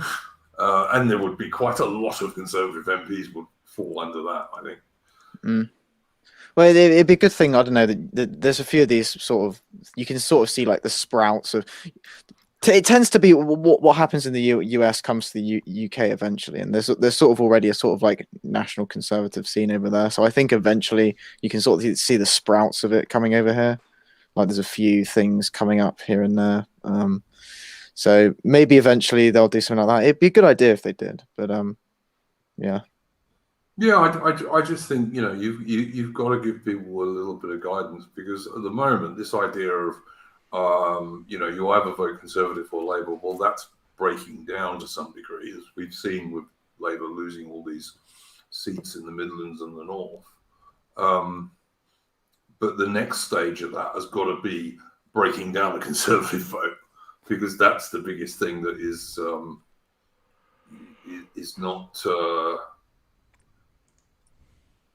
not keeping us, is not allowing us to escape this kind of globo homo social liberal bullshit that we're in at the moment. Let me just address this one. Will Bruce return? Yes, old Albion, I'm sure Bruce will return. He's taking a break. He's dealing with some personal stuff. Don't know what it is. Even if I did, I wouldn't tell you. But he's dealing with some stuff, and yeah, he'll come back when he's ready. And as Sojo said in the chat, I'm certainly not anti-Brewers. I don't think Royal Oakie's anti-Brewers. I know Sojo's not, so, you know. His book's quite funny, but... I haven't read it. I've no intention of reading. No, I've not read it, and I've not read it, but I mean, I've read quotations from it. But... I've seen other people quoting it occasionally, but I haven't read it. But it's all a good bit of fun, but there we go. Listen, I mean, good on him. He's written something, which is more than most people have done. Duke, I mean, this is what I said. I said to him, "You wrote a book and you never told anyone about it." And he said, "Oh, it was a long time ago." And I thought, "Fuck, yeah, you could have kept that one quiet." So I was kind of a bit surprised, really. Yeah. I mean, listen, like I said, he's written a book, which is more than most people have done. If you don't like what he wrote, then write something yourself. I mean, that's the easy way to do it. Yeah, fair play. I mean, I kind of agree with that. But also it's there to be critiqued, and I mean, whatever. I can't say la vie is my view. Yeah, I mean, it comes back to what we were saying at the beginning about, like, I just think that the right spends too much time attacking each other, and we have more than enough enemies on the left. Yeah, see, I think this is where we disagree. I think attacking one another is just like a red-blooded male thing. I don't think there's anything wrong with it. I think it's right. Up to a point, I agree with you. But it's so different to the left. You know, the left, like, their arguments tend to be private, and when push comes to shove, they will go on the same thing. You know, they get behind each other and they stick together. I'm not sure that I agree with that. I mean, I've seen that Vaush guy attack other leftists in the same way that right wingers do. Well, yeah, Vaush is a douchebag, but yeah, I mean, fair enough. Yeah, I suppose you could say that about Vaush, but in general terms, what I see of the left is that their arguments tend to be more private and not spread all over the internet. And when there is an issue that they regard as important, they will stick together on it. Whereas what I see with the right, is just people attacking each other all the bloody time. And I have to say, I think that the British right is particularly bad for this. Well, give us a concrete example of something where people who disagree with one another on some things agree on something else, but then they go after one another on the thing that they do agree on. What would be an example of that? Take mass immigration. I can think of plenty of people who loathe Mark Collett, but fundamentally, no one's gonna counter signal Mark Collett for saying that mass immigration should be reduced. Yep. No, I agree with that. I'm struggling to think of an example of something that you're actually talking about. All right. Well, look, let's move like Nazi LARPers out of the frame, okay? Because like my disagreement with Mark Collett is not that everything he says is wrong, because not everything he says is wrong. As you say, his stance on mass immigration is entirely logical and good, for the most part. But my problem with him is that he's a Nazi LARPer. If you take Nazi LARPers out of the frame, I see far too much of people who really don't fundamentally disagree on a lot of stuff, slugging each other off for personal stuff. So whether it be Brutus's book or it be Phil and Unwashed hammering each other or all this sort of bullshit, I just don't see the damn point of it. I mean, like the 37 thing, for example. Like I supported the 37 thing. I still support the 37 thing to a large degree. There are people in the actual 37 group, which I'm not in anymore. There are people in that group I still like. And I try not to slag them off. Certainly not for personal reasons. Well, I mean, I think to an extent, but like most of the 37 thing to me, it seemed like even myself and other people at the time were just enormously overanalyzing it. Like at the end of the day, it's pretty much just banter. Yeah, it was a meme. It was a meme. And it was against the 14. And it was against the 14 words. And just to say something about Hemi, I mean, he's always been quite open about the fact that he does a comedy podcast. So the fact that he may attack people is like, that shouldn't come as news to anyone. That's what his whole thing is. And he's been very open about that. So I wouldn't attack him based on that, because he's never made out he's anything but that. He's a comedy podcast. So, I mean, fair play to the fella. He's never lied to anybody about that. Yeah. Well, yeah. I just think that, it would be good to see more streams from British nationalists that were talking about actual issues that affect British nationalists rather than all of us. And I'm not saying it's one side or the other, because everyone does it. I've even done it myself on occasion, I dare say, although I try not to. Than all of us slagging each other off over personal bullshit, It's like I don't think that's true, and I think that's an idealized version of life that just doesn't exist. Well, I agree to an extent. I think there are some things that should be off the table that haven't been off the table, perhaps. But like, I don't know. At the end of the day, like, it's just entertainment, right? The Yanks get loads of views on their stuff, right? Because they have entertaining stuff. Like, Nick Fuentes is entertaining, isn't he? And he gets ridiculous numbers on his own website at that, right? And you got all sorts of different people in the States doing things. But I know Faust, who was here earlier, was arguing that like that's not good. But to an extent, like, they have been able to bridge the gap between like conservatism and the DR through doing entertaining stuff like Russian stuff. To be fair, I don't see a lot of the American dissident right channels. Let's call them dissident right channels. I don't see many of them slagging each other off. Yes, they slag off the GOP and the mainstream conservatives, but I don't tend to see them attacking each other very much.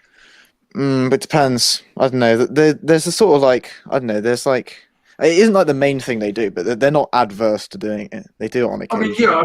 You see them attacking people like Ben Shapiro, and I can see why. I'm not really talking about that, yeah. Yeah, but you don't tend to see. I watch, for example, the Distributist. I watch Don the Pleb.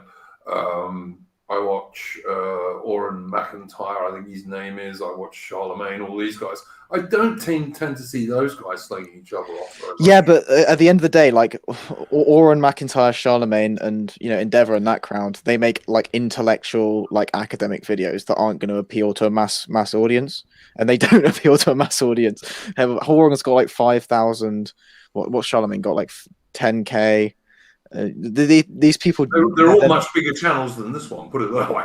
well, yeah, this is the UK, isn't it? But Fuentes had something like 65,000 watching him on election night, didn't he? So yeah, I don't watch Fuentes very much. I mean, the Catboy thing kind of got me a bit, but that's I'm a bit dubious. When you take your Catboy boyfriend shopping, that's probably a bit much for me. Sure, but I mean, let's take Fuentes as an example.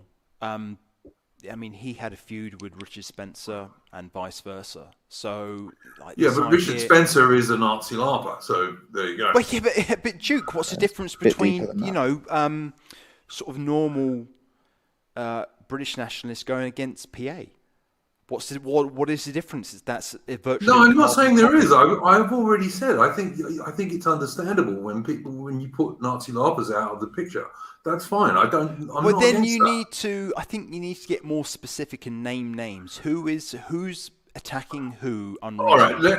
All I'm saying is I don't think non-Nazi LARPing people on the dissident right. Name them. No, on the dissident right. Name them. Who are they? No. If you let me finish, I think people will understand what I'm saying. Go on. I don't think that non-Nazi LARPing people on the dissident right in British nationalist patriot terms should be attacking each other. But it depends what you mean by attacking each other. Well, I don't think they should be attacking each other. I think it's a waste of energy and time. But again, who is attacking who? Just name them, Duke. What's there to lose? Well, I don't think that people should be attacking Brutus particularly. I don't think that the likes of Unwashed and Phil should be going at each other. That's what I'm talking about. That stuff shouldn't really be going on. Well, in my opinion. Yeah, I mean, the whole Unwashed thing, and I think with the Phil guy as well, I think it got a bit nasty and personal. So I agree with you there. Like, perhaps they took it like a bit too far. But like, if like, I don't know, whatever his name is, what's his name, Northern Nationalist or whatever he's called, just did like a stream making fun of him a bit. I don't think anyone would like, it'd just be entertainment at the end of the day, right? So, yeah, I mean, like I said, if you want to sit there talking about politics, I think that's perfectly fine. Yeah, I got no objection to someone saying, "Well, this political stuff is crap." Like, I could do a stream saying how much I dislike Phil's politics. And I don't think that would be illegitimate. I'm not going to do it. Well, there wouldn't really be much point because I think Phil's only got like 380 subs or something. So probably most people wouldn't really even know what you were talking about. He's probably got more subs than me. But anyway. See, here I think this is where it's interesting. So I think, and it's certainly not my place to put any words into Phil's mouth, but my impression is that basically Phil probably thinks that Unwashed is just like a grifter who actually doesn't embody any right-wing principles whatsoever. He just goes from one thing to another. I think that's what his interpretation of Unwashed would be. It's true. So, anyway, so in that sense, from Phil's point of view, he's not actually attacking somebody on the right because he doesn't view him as being on the right. Yeah, I don't disagree with that either. I think Unwashed, I've had Unwashed on this stream, and I think Unwashed is if anything, he's a libertarian. If he's anything. And there are issues with libertarians in terms of how far we get anywhere on the right with them. But insofar as Unwashed is anything, I think he's a libertarian. To be honest, I think he's still got a lot of fairly left-wing ideas. But that's pretty common, This gets into the whole counter-signaling thing, doesn't it? Like this whole, you're counter-signaling. But okay, so when I was in the Conservative Party, right, if I came out and said like, I oppose Boris Johnson, that's like one thing. Well, when they're running for election, let's say in 2019, that's one thing, right? Because I'm in a political like campaign, and I'm a member of the Conservative Party, so I can't really say I'm against the Conservative candidate. But is like dissident politics on the internet the same thing? Like it really isn't. I mean, I don't consider myself in the same movement or like in the same sort of sphere as on the libertarian end. People like, I don't know, maybe me and Unwash would agree on a few things. I don't really know much about his politics, but I think he seems just like talk about like lockdown and tyranny and things like that. I wouldn't really consider him in the same movement as me, I guess. I wouldn't really consider Collette, obviously, because he's a National Socialist and I'm not. So I wouldn't consider him in the same movement as me. Like in terms of like attacking them, I wouldn't attack anyone personally. I don't, like to do that. It's not something that it's the unchristian thing to do. It's a thing that I wouldn't do. But like, in terms of, it's ridiculous. And the thing is, when you have this like sort of attitude that you can't counter signal, you can't be critical of anyone, it gets to the point where people have no criticism. And I think one of the big problems with organizations in history is of like British nationalism and things like that is that they're surrounded by yes men who don't want to. Oh no, I don't want to counter signal the movement. Then you end up having people going on stream and saying read Mein Kampf. So, I mean, I think it's been a very very I don't know, toxic thing. But, yeah, don't know. Rough. Yes, it's my little cross-Jack Russell making his presence known as he always does. Yeah, I don't know. Look, I wouldn't like to carry it too far. I certainly think we should be able to discuss stuff, obviously. But I do think that if we're ever going to get anywhere, and I know Sojo doesn't think we will, if we're ever going to get anywhere, we are going to have to be a fairly broad church. Who's we? That's the question.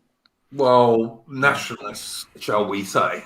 Well, by your definition. Non-Nazi LARPing nationalists, let's just call it that, all right? The dissident right, if you want, that's not Nazi LARPers. I think we're going to have to be a fairly broad church to ever get anywhere.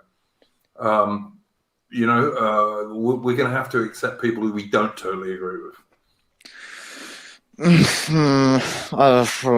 I mean, there needs to be you need to clearly distinguish yourself from what people would like see as like, ugh, that's like gutter politics, or that's, traitorous politics in terms of certain beliefs that people might have. But there needs to be a clear separation. And I think in terms of a big tent, I mean, I don't know, big tent including what would be the question.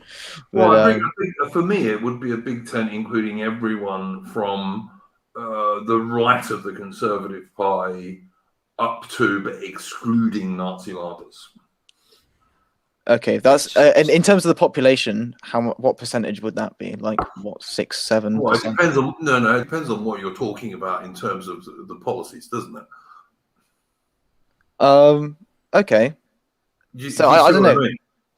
What I'm trying to say is, like, I'm not suggesting that the only people you're going to get to vote for you or policies like that would be people who are from the right of the Conservative Party up to, but excluding Nazi LARPers. I'm not suggesting they're the only people who would vote for you. Do you see what I'm saying? Like, I despite what Sojo said earlier, I think there is a lot of there is definitely a lot of the British public who would like to stop mass immigration. And if there was a party that actually was for that had any chance whatsoever of getting elected, they would vote for it. Providing it didn't support lots of other crap, I think that's an analysis that's correct. But again, like, so okay, so what you want is like a broad tent, just like with all the social stuff removed, just on this single whatever it's called. What would be the word? Single issue party on immigration. That's basically. Listen, I think there are other issues you could bring into it, but to my mind, because at current rates of mass third-world immigration and birth rates, it's undoubtedly true that at some point in the 2060s, UK will become a white minority nation. When that happens, as far as I'm concerned, the UK is done. It's done. I don't know. I think to an extent, I don't think the ethno issue can even be tackled until we've sort of at least put some extent of a whole, or separated a section of the population away from the sort of cult of liberal egalitarianism. I just don't think it's at all tackleable until you do that, because people just still have this universalist worldview, don't they? So I'm not sure that universalist worldview is as common in average working class people in the UK as you and Sojo seem to think. Well, who cares if it's not? I mean, the working class don't have any power. I mean, I've been banging on about this for ages. Well, they do when they vote. Well, no, they don't know, really, do they? Well, they do if they use their votes wisely. Let's put it that way. Yeah, but it's like herding cats. At the end of the day, the only people that matter are the ones who actually make the decisions. So Yeah, you can have a base working class vote for a POSD party. If there's only two parties available and both of them are POSD, then it doesn't matter how base the working class are. It does not matter one iota. I totally agree, and that's why I've been saying for some time now that the major parties are the people we've got to stop voting for. Are there really that many people in the UK who oppose immigration on racial grounds? Or is it NIMBYism? I don't think it's just racial grounds. I think it's racial, cultural, and social grounds. I don't think it's just racial by any means. Well, it's probably largely just NIMBYism, isn't it? It's not deeper tie to the soil or anything. Well, it might be for some people, but in terms of I don't think people enjoy having their communities destroyed. No, they don't. But that's, again, as like I said, it's NIMBYism, isn't it? I also don't think that people like having their wages constantly forced down and housing costs constantly forced up. No, but again, what is that? It's NIMBYism. It's not anything.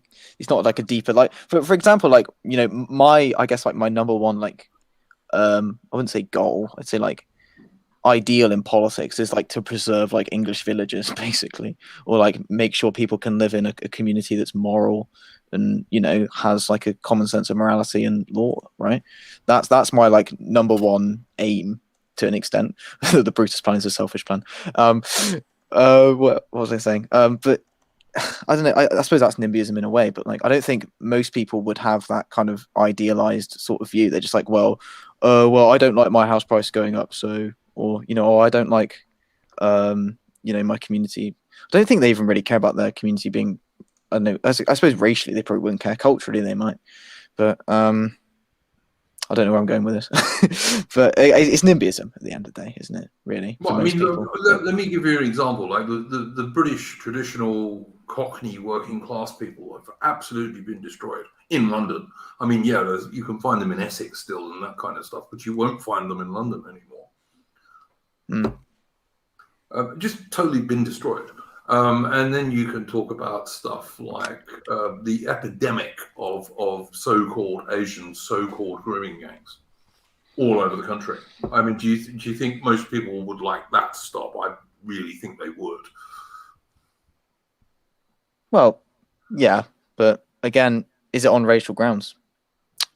Well, that one probably is, actually, to be honest. Actually, in terms of that one, maybe. But I mean, I guess like most people would say, I don't know. I think most people, if you've watched Academic Agent's video on the triangular political compass, I think it was. I've watched most Academic Agent videos. I think it might have actually not been him, but he did like a triangle thing where he had on the top there's the Liberals. On the right, there's the Conservatives. On the left, there's leftists. And most people operate within like the sort of inner centrist triangle. So most people would be like, "Oh, well, I'm against like," they'd be like, "Oh, well, I'm in favor of equality. I'm in favor of liberty, and I'm in favor of the nation." Right, but obviously, I'm against like grooming gangs. I'm against mass migration. But at the end of the day, am I going to be like opposed to like? I'm opposed to also racism and things like that. Yeah, but I'm not suggesting that those people can't hold that view. They can be opposed to racism and still want to stop mass immigration. Yeah, but those views are not opposed. All right. So, what I'm trying to say here is that like people's opposition to mass immigration is not because of the deepest ties to the soil. It's because of NIMBYism, right?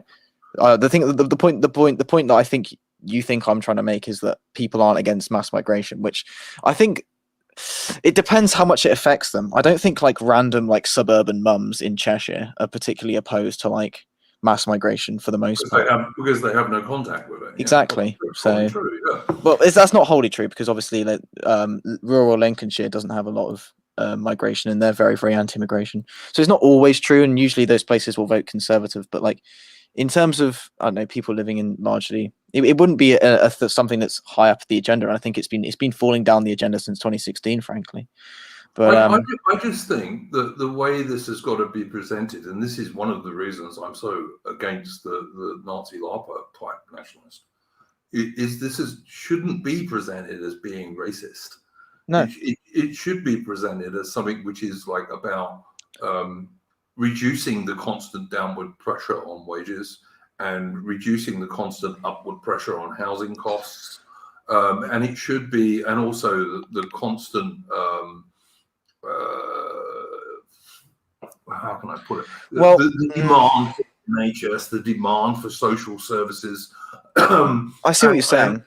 And also you can tie it into the fact later on, beyond that, you can tie it into this kind of tie to the soil thing that like Britain is basically an Anglo-Celtic nation and should remain one. Well, what was I going to say? I've forgotten now. Because you're saying NHS before that. I've forgotten. Well, I had a really good point. Housing costs. I was talking about housing costs. I was talking about I see. I remember now.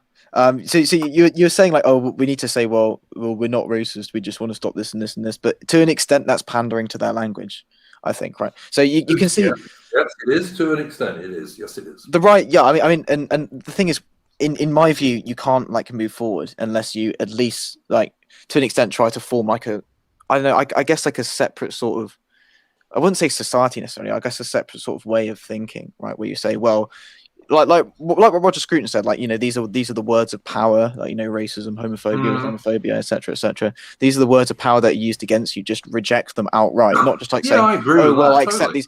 The entire foundation of these principles and why they're put into politics is precisely to stop something like that. Right, so you can't just. There's only really so far you can go with pandering to them. I guess it's a sort of Machiavellian thing, but I mean, yeah, I know, I totally see what you're saying, but I think what we've got to do is we've got to you've got to live with the Overton window that you've got at the moment. Yeah, you can try and shift it, and I think we should try and shift it. But to some degree, you've got to live within that, and particularly when we're getting more and more hate speech laws and all this kind of crap coming in. And beyond that, you've got the general culture of political correctness. So you've got to live within that stuff, yeah? And I think you can sell ending mass immigration without necessarily making it a deal about race. Well, yeah, I mean, 1 John 2 comes to mind, which is, I think, in the world, live in the world, but not of the world, right? Yeah. That's a key thing. I think that's quite relevant to the riding the tiger stuff as well, isn't it? I suppose. Just try and like, I don't know. I think, you know, one like goal that like people should have in terms of like online stuff is trying to hack out like this sort of, I guess, like a community, whatever, moral sort of thing. So that, you know, just try and break people off from the cult of egalitarianism. And once you do that, right, I think there's potential. Yeah, I mean, look, one of the things that I'm in favour of, I know that your channel, for example, is a Christian channel, yeah? I think that would be right in saying, seeing as you put a cross on some of your podcasts, some of your streams. Would I be right in saying that? Sorry, I was on mute then for a second. Were you talking about? I was saying I think your channel is basically a Christian channel, is it not? Yeah, I'm a Christian conservative. Yeah. Yeah, and I think that's a good thing. Now I'm I don't know where I am really at the moment. I'm somewhere between an atheist and an agnostic, but I'm not at all against Christians. Never have been. So this is another thing of my big tent stuff. You see. There might be some stuff that if we really got into the weeds on religion, I dare say there are some things that you and I would disagree on, but they're not important, and they're certainly not important where we are at the moment. Well, no, I agree. I don't know. I think I think the whole goal of like Christian. Well, this country was, founded on Christianity. If you go to the Old Bailey, there's stuff like I think there's Psalm 7 up there. Like the laws were given to Moses and whatever, and it's the common morality which our laws are based on. So I think, in terms of it doesn't even I think necessarily have to be Christianity. I think you have to have some sort of spiritual connection to something deeper in order to sort of have a basis for your morality in terms of. Don't disagree. But I'm not necessarily like I'm not particularly a fundamentalist Christian. I don't consider myself to be. I believe in God, but I'm not like an ultra Christian. I just sort of I don't know. I think people need spiritual health, and I think without. I think I don't know who came up with this. I think it might have been one of the NRXs, but there's this thing. I think it goes. Scruton called it. I think he called it the political, religious, or spiritual. I think the other one was tribal. And I think you can't have you can't control the political without having some sense of tribal and spiritual. You can't have the spiritual without, and it goes on. I think, and I don't think we can approach the political at this point. Well, we can try, but like in terms of like political power, I don't think it's an approachable thing at this time, right? And we obviously, like, I think the ethnic stuff is pretty off limits until we can solve, these kind of cults of egalitarianism, like you said, because we still have to operate between, Islamophobia and things like that. I mean, Islamophobia is a completely made up word, of course, but you have to sort of deal in between these concepts. So I don't think you can tackle that until you've tackled egalitarianism, right? And obviously, you can do that with spiritual connection as well. Obviously, God didn't make us equal. That's nonsense. We're all equal under to some extent, but I mean, I believe insofar as you can do it, and of course, you can only do it very imperfectly. I'm not against equality of opportunity. I'm against the idea of equality of outcome, which is ridiculous. Well, yeah, I don't know. That would probably be my answer to that question. I can't remember. Yeah, I mean, I think we don't disagree with you at all. You haven't said anything that I disagree with. So, Joe, you haven't said anything for ages. What do you think about this stuff, mate? I think he said he's gone for a bit. On his that, sorry. I know, I'm back. So, what is it that you'd like me to comment on specifically? Well, we were talking about. First of all, we started off talking about ending mass third-world immigration without making it about racism, which I know is something that you've talked about in the past. And yeah, also, but I know. We then got on. Wait a minute. We then got on to talking about the use of Christianity for. Sorry, that's not the right way of putting it. The fact that Christianity can form one of the bases of things we can change things on. So I was just wondering what you thought about that stuff. Okay, look, I can tackle both of those things. So I've always thought to myself, there's a way to sell ending third world mass immigration, and I've spoken before about using environmentalist arguments. But I think fundamentally, I do agree with the notion that basically you're just pandering to their language, when really, looking at it on first principles, it's a question of, well, why should I support bringing more people into the country? How does that benefit me? Like, how does that benefit my group? It doesn't. Yep. That is fundamentally kind of like a racialist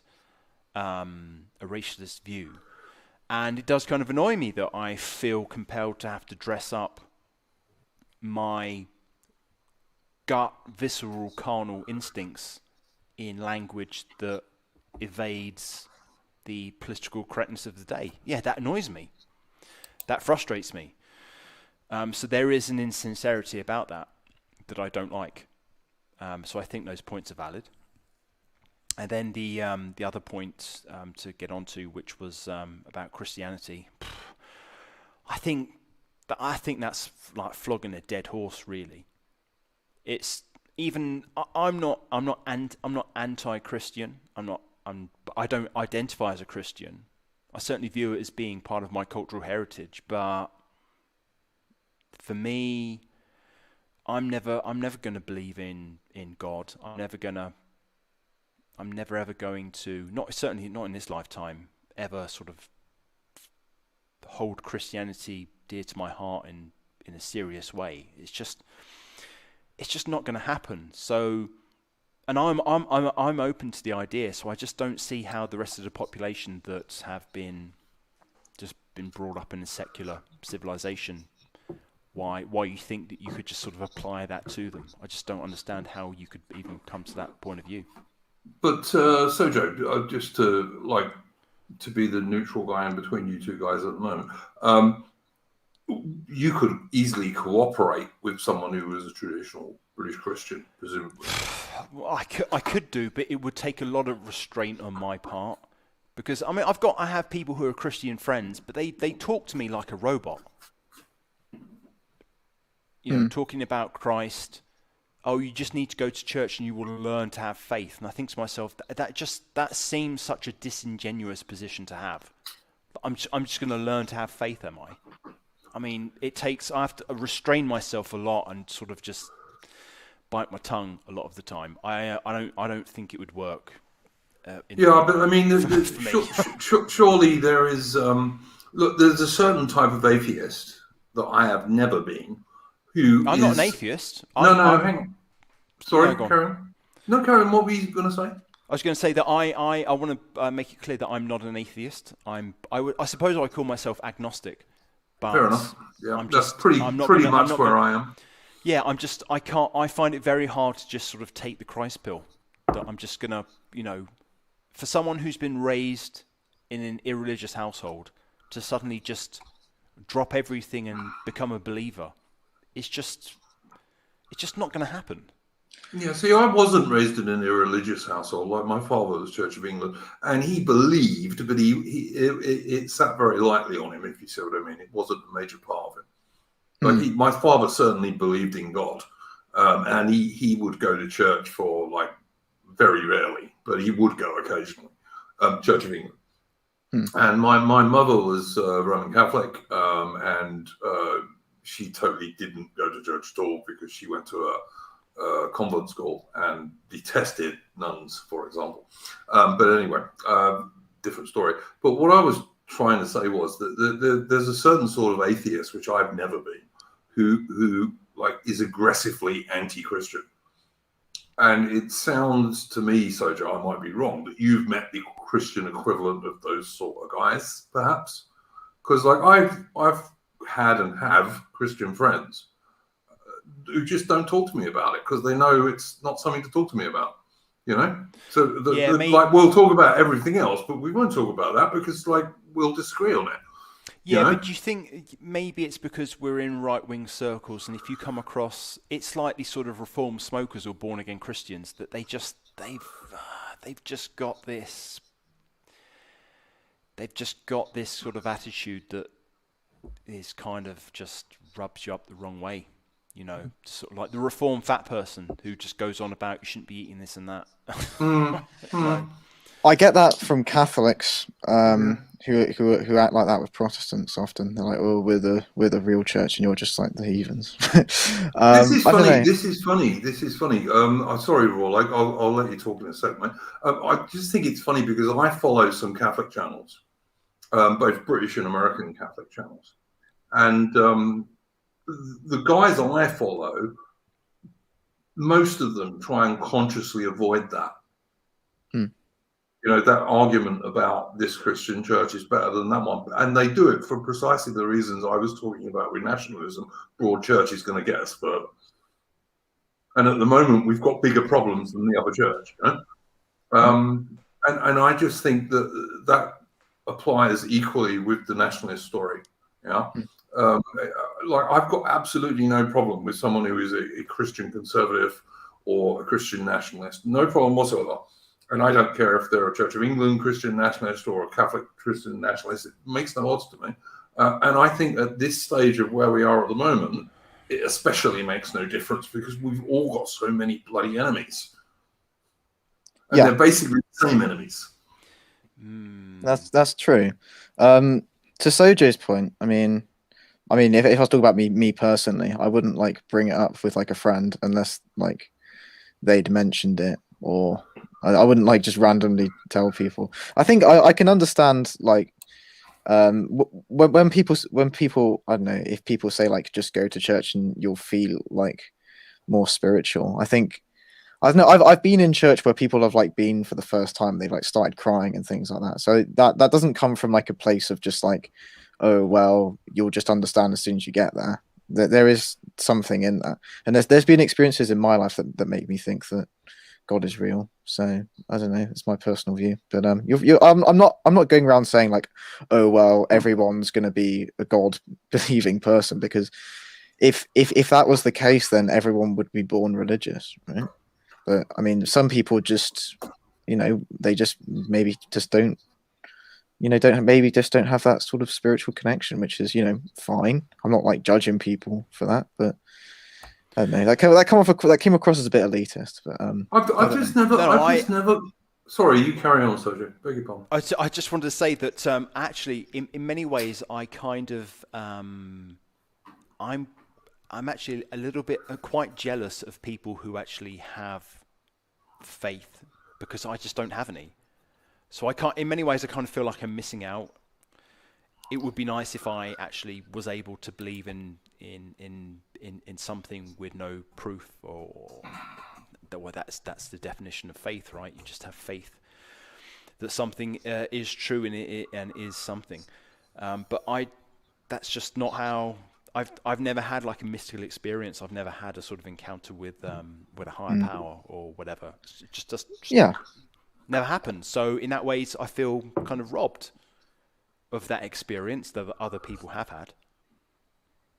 I mean, I suppose I'm sorry, but yeah, it's a difficult one. Like, I mean, in terms of yourself, right? I suppose like you'd have some sort of reason why you think, traditionalism's a good idea. Or I don't know if you're a traditionalist or not. I assume you're somewhat. I wouldn't even consider myself a traditionalist, really. Well, I guess I don't know, somewhat opposed to egalitarianism. I don't know. Yes, 100%. But that doesn't mean that I'm a traditionalist. Well, no, I'm a futurist myself. I don't consider myself a traditionalist, but I just use the term broadly to mean sort of like vaguely in favor of traditional sort of rules and hierarchies and things like that. But okay, fair enough. Probably you'd have your own reasons for doing that, right? So as long as, like, to be honest, I don't really care if people are religious, as long as they just don't like try and tear down like Christian institutions and things like that. So that's pretty much my view. But in terms of politically, but at least. Well, I mean, like, the Her Majesty the Queen is the head of the Church of England, and I think that's a good thing. I'm not sure it means much anymore, and as far as I can see, the Anglican Church has been like almost totally taken over by social liberals and even lefties, outright lefties. I mean, is that not true? I mean, you know more about this than I do, or like in terms of the church. I mean, my mum and my sister go to a church that is quite liberal. They had a whole thing about homosexuality there, and a lot of people ended up leaving the church. People who are former members of, mostly former members of the Plymouth Brethren, which is also like an ultra Protestant. Yeah, very. I've heard of them. They're very, very, very low church, but very, very in terms of like, they have like blank walls and don't wear posh clothes to church and things like that. But in terms of their views, they're very, very traditionalist, quite hardline on some things, which is good. But they'll have whole things about living under roofs and fabric on the head and stuff. But that's a different topic. But a load of them left because of I think it's a church. It's a Protestant church. It's not an Anglican church. Yep. And I think it was like it had democratic institutions inside the church. So like people were voting on things, and then there was a whole thing where all the like elders of the church. These would have been what was called dissenters, yeah. Yeah. So like there was a thing where all the elders of the church, or I think like pretty much the vast majority, were opposed to having gay marriage and things like that. Having gay marriage in the church, and I think most of the members were literally tied on it. I think so. It ended up, and then the church just broke up, and that's the problem with not having a church with like strong, hierarchies like the Anglican Church does. Well, I got married in church mainly because my wife wanted to be honest. And the vicar was a high Church of England vicar. It was a little parish church in a village in Berkshire, Actually, it might have been Buckinghamshire now I think about it. But anyway, it was a little village church, and the vicar was a High Church of England guy. Didn't believe in female vicars or anything nonsense like that. And he'd actually been in the RAF. Like, I got on with him quite well because we used to sit there talking about when he was flying Shackletons out of Gibraltar and stuff like this. So he was a really nice chap, and he also baptized my son, which was again something I did mainly for my wife, but also because it's traditional and I believe in tradition. So, as I say, I'm not anti-religious at all, and I'm certainly not anti-Christianity. I just think that people who are Christians and people who are not overtly Christians, at least, can get along fine for most of the stuff in terms of like nationalism and saving our country and this kind of stuff. I don't think that we have great things against each other. No, that's correct. I don't know. I wouldn't say like anyone on this stream is particularly opposed to Christianity either. I mean, you will find some like pagan types, like NS pagan types, who are against it, but you'd be pretty. And it's a pretty. I find it's pretty sorry state of affairs when I'm practically the only religious person involved in right wing, proper right wing politics. Well, in England, you'd probably be a minority in England, but there are certainly plenty of them in America. Well, in America, I do think they, and also in Canada, but I do think they tend to be more Catholic, to be honest with you. The ones I've seen so far, anyway. But I think that's partly because the Anglican Church, in particular, it's got so cut. Isn't Unwashed meant to be? Isn't Unwashed a Christian? He might. I think he says he does. I think he says he is. I've never seen much evidence, but he says he is. I don't know. Like I say, I think there are much bigger difficulty. Sojourn is trying to get in a fight with Faust in the chat. Oh dear! I'm only firing kidding. off in there. It's been firing off in there. I mean, I've got to appreciate Faust. He's jumped in because we're fighting with each other. For his support. I'm happy for his support. He supports my stream. He comes on the chat. A lot of what he says is absolutely correct, by the way. Yeah, I agree totally. I don't mind Faust, actually. I think me and him would probably get on okay in real life. But, it's like... I just think that, religion is just another... or lack of religion is just another bloody pointless barrier we can put up between each other when we should be saying, look, there's nothing that stops someone being a nationalist who's not a Christian in supporting Christians who are nationalists. Yeah. For the most part, we want the same stuff. Yeah, but Duke, I think the problem is that you view everything through the lens of, the white population in the UK is going to be a minority in some. Well, I don't. I know I don't. Let's be accurate. I view it for the Anglo-Celtic population in the UK. Whatever. Right. I mean, thank you. Fine, fair enough. But I'm a white nationalist. But they're going to. Yeah, I agree. I'm not a white nationalist either, and I fundamentally I agree with that as well. That basically, if there's 10 million Polish people in the UK, that's a fucking problem. Yeah, absolutely right. Absolutely. Yes, absolutely. But the problem is that you're going to come across Christians who are going to say, actually, well, I don't really, the racial makeup of the UK is not that much of a problem for me. It's a question of whether people are Christians. So yeah, but I can see where that comes from. Sojo, I can see where that comes from too. But I didn't say Christians. I said nationalist Christians. But to me, like, hang on a minute, Wallace. All I'm trying to say, Sojo, is like I agree with you. If you just said Christians, you'd be dead right. But I didn't say Christians. I said nationalist Christians or Christian nationalists. Yeah, but again, you're assuming that they hold in the same hierarchy of importance these issues that you do, but they might not. They might put their Christianity above the racial makeup of the UK. Why would they call themselves nationalists then? But again, you're defining nationalism by your own benchmark, which is the racial makeup of the country. But they may not have the same view.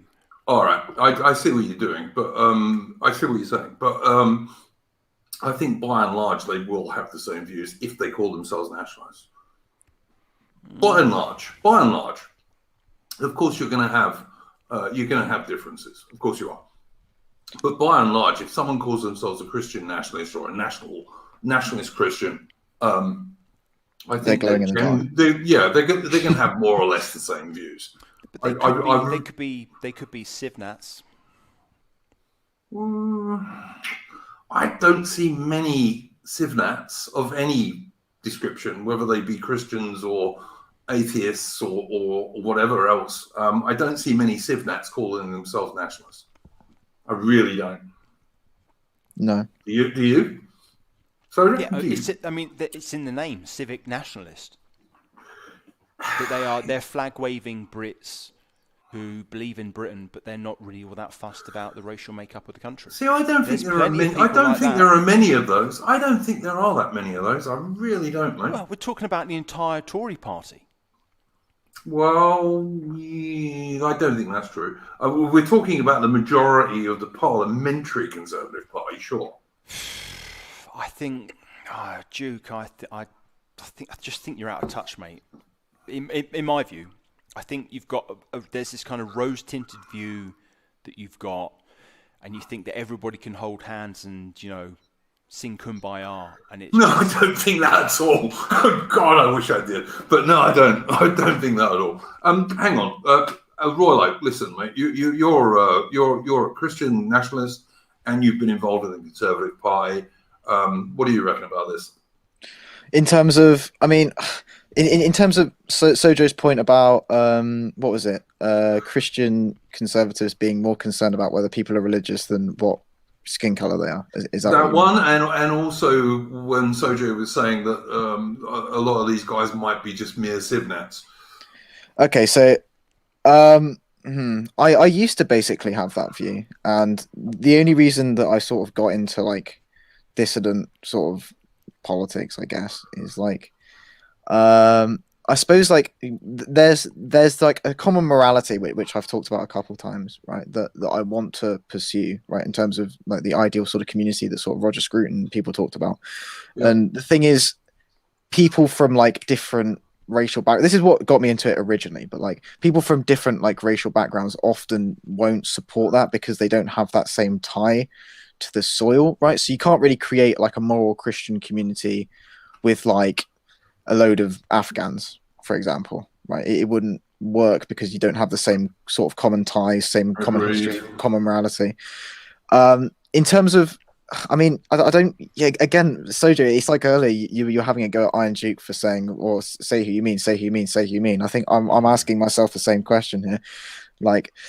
If I think Ralph was asked the question quite a long time ago, would he rather the country be full of non-whites and 100% Christian, or would he rather the country be 100% white and 0% Christian? And I don't know. I'd be, to an extent, I would come out on the side of 100% white, but I'd be hard pressed on that question. But again, there's different sorts of Christianity and things like that. You'd have to be a bit more specific. But that's, I guess, I don't know. I suppose that criticism is somewhat legitimate then. But obviously, I would come out on the side of 100% white. But and in terms of what was the second thing again? What was the second thing again? People who were Christians actually turning out to be mere Civnats. Might have proved your point by accident. But anyway, you said it was interesting, Sojo. You got anything to add? Sojo? Sorry. So I was just finishing an olive. Tasty. Yeah, black olive. Yeah, he's got that. He's got that Mediterranean lifestyle going on there, Definitely. I've got the sangria. I've got the olives. It's heaven on earth. Yeah, I like olives. I must admit, I like olives. Yeah, I find it interesting because if you were to ask me, what would be, would I prefer an all-white country that was, sort of had shit liberals and sort of pagans and atheists, or a country that was 100% Christian believers? I kind of think to myself that from an intellectual standpoint, the society that would be better would probably be the Christian one, even if it meant that it wasn't 100% white. Because I've always sort of felt to myself that who cares about having 100% white Anglo-Saxon country if it's just this kind of like liberal, degenerate hellhole? Totally right. That's got nothing that sort of underpins it in any kind of cultural or moral fabric. And that's why I find it interesting, because I kind of look at I look at that question in a kind of abstract sense and think, well, actually, maybe the Christian society actually would be objectively better. But it was, I think the question was 99% non-white, so it was at the point where like my people would no longer exist. So, Right. But in terms of like, would I have a society? Well, again, there's different forms of Christianity, aren't there? There's like sort of like post-liberal Christians, who I don't think are of, I don't know, they're not in a political sense, not particularly valuable overall. But if you're talking about sort of like trad, I don't want to use the word trad again, but I mean like Christians with like pretty muscular levels of Christianity, I'd take like a large, so long as like little English villages can still exist with like a 95% white population. There's always a sort of enclave for people to go. I wouldn't be overly bothered with quite a high non-white population, to be honest. So, but I wouldn't like. Obviously, Anglo should be in the majority in England and Britain, but that's probably Anglo-Celts. Anglo-Celts. Sorry, Anglo-Celts. Yes, of course. You've British, got Celts indigenous, in Scotland, Celts in Wales. You've also indigenous got Celts in British Cornwall. people. Indigenous British people. Yeah. Native British people. You're not supposed to say native anymore, apparently. As in the natives are revolting, that kind of stuff. What I'm about to say might be controversial, but if there was actually a hardcore, a reasonable sort of chunk of the population, say 25% of the population, that actually had a bit of spirit and guts about them that was indigenous, whether that was going to be, that group was going to be a minority or not, probably wouldn't bother me.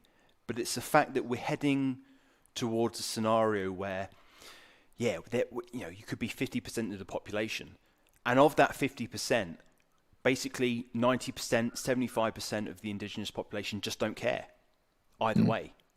I think that for me is the most concerning thing.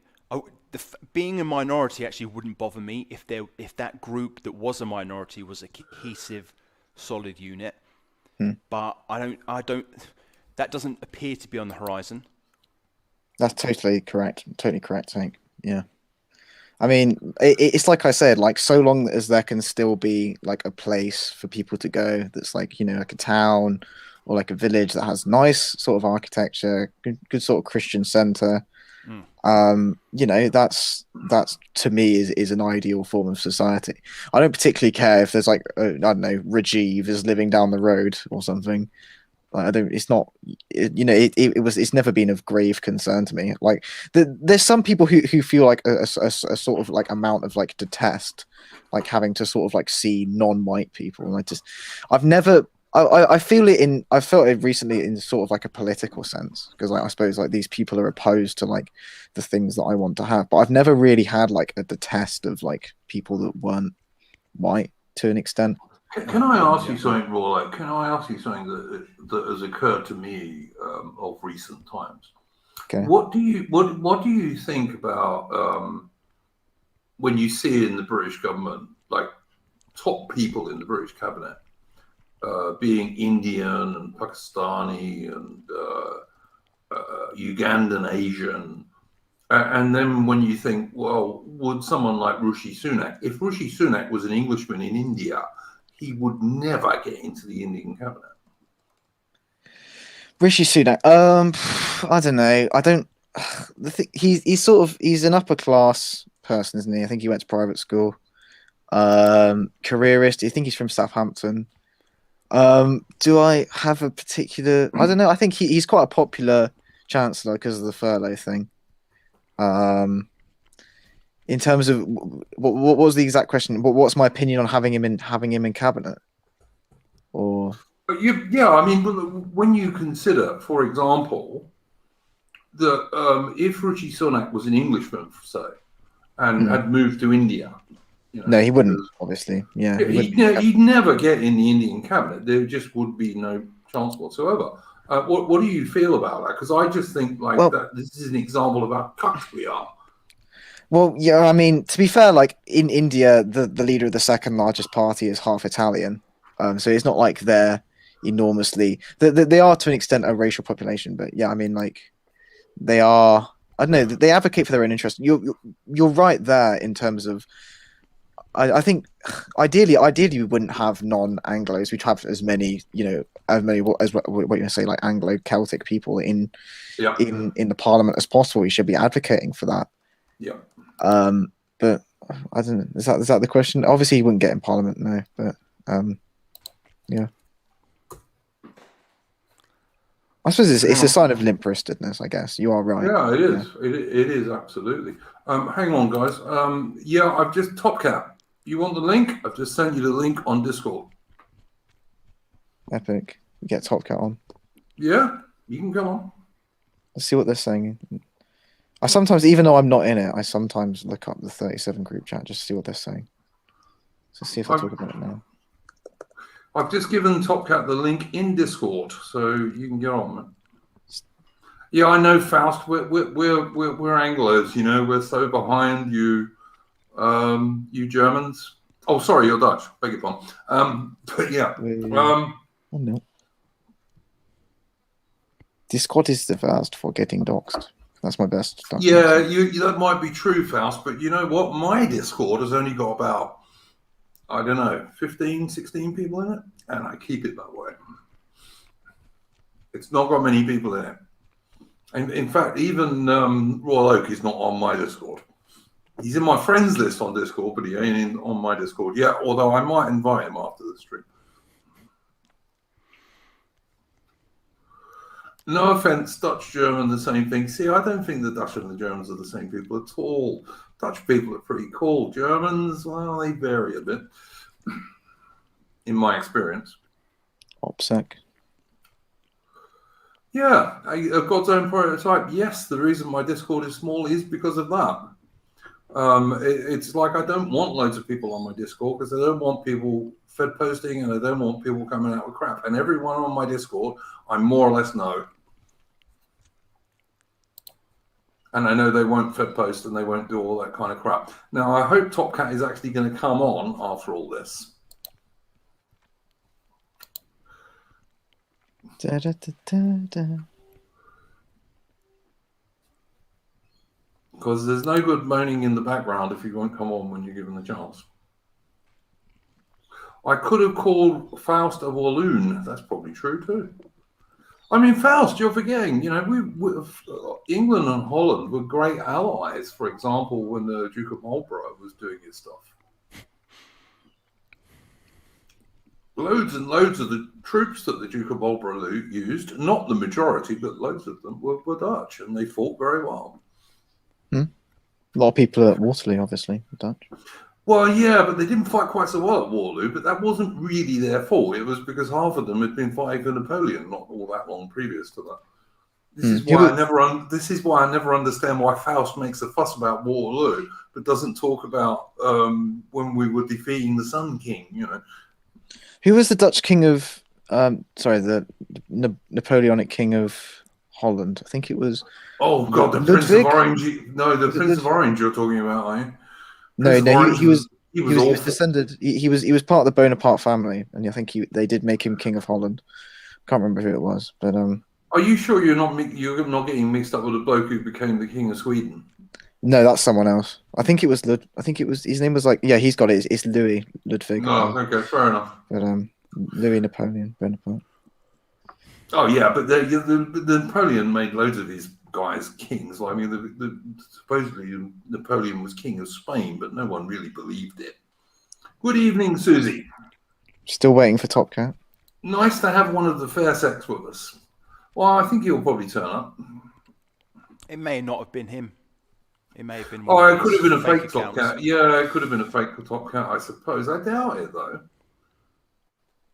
Let me see. Da, da, da, da, da, da, da, da, da, Top da. Cat. Me and some Northern nationalists can come on if you want. No, I think that's probably the real Top Cat. Probably. I'm sure he said hello to me when he comes on. I generally get on all right with Top Cat. I don't have any big beef with him. But if he wants to come on, he's got the link. So if he doesn't come on, that's down to him, not down to me. Well, you've got Phil. Phil's in your chat room, right? So you could give him the link if you want. Yeah, I suppose I could. All right. Yeah. Okay. Let's give Phil the link as well. Why not? Hang on, let me double Big check Phil. that. Phil is some Northern nationalist, the guy we were talking about earlier. I actually like Phil. I don't like his politics one tiny little bit, but I do like Phil himself as a bloke. I think he's a good guy.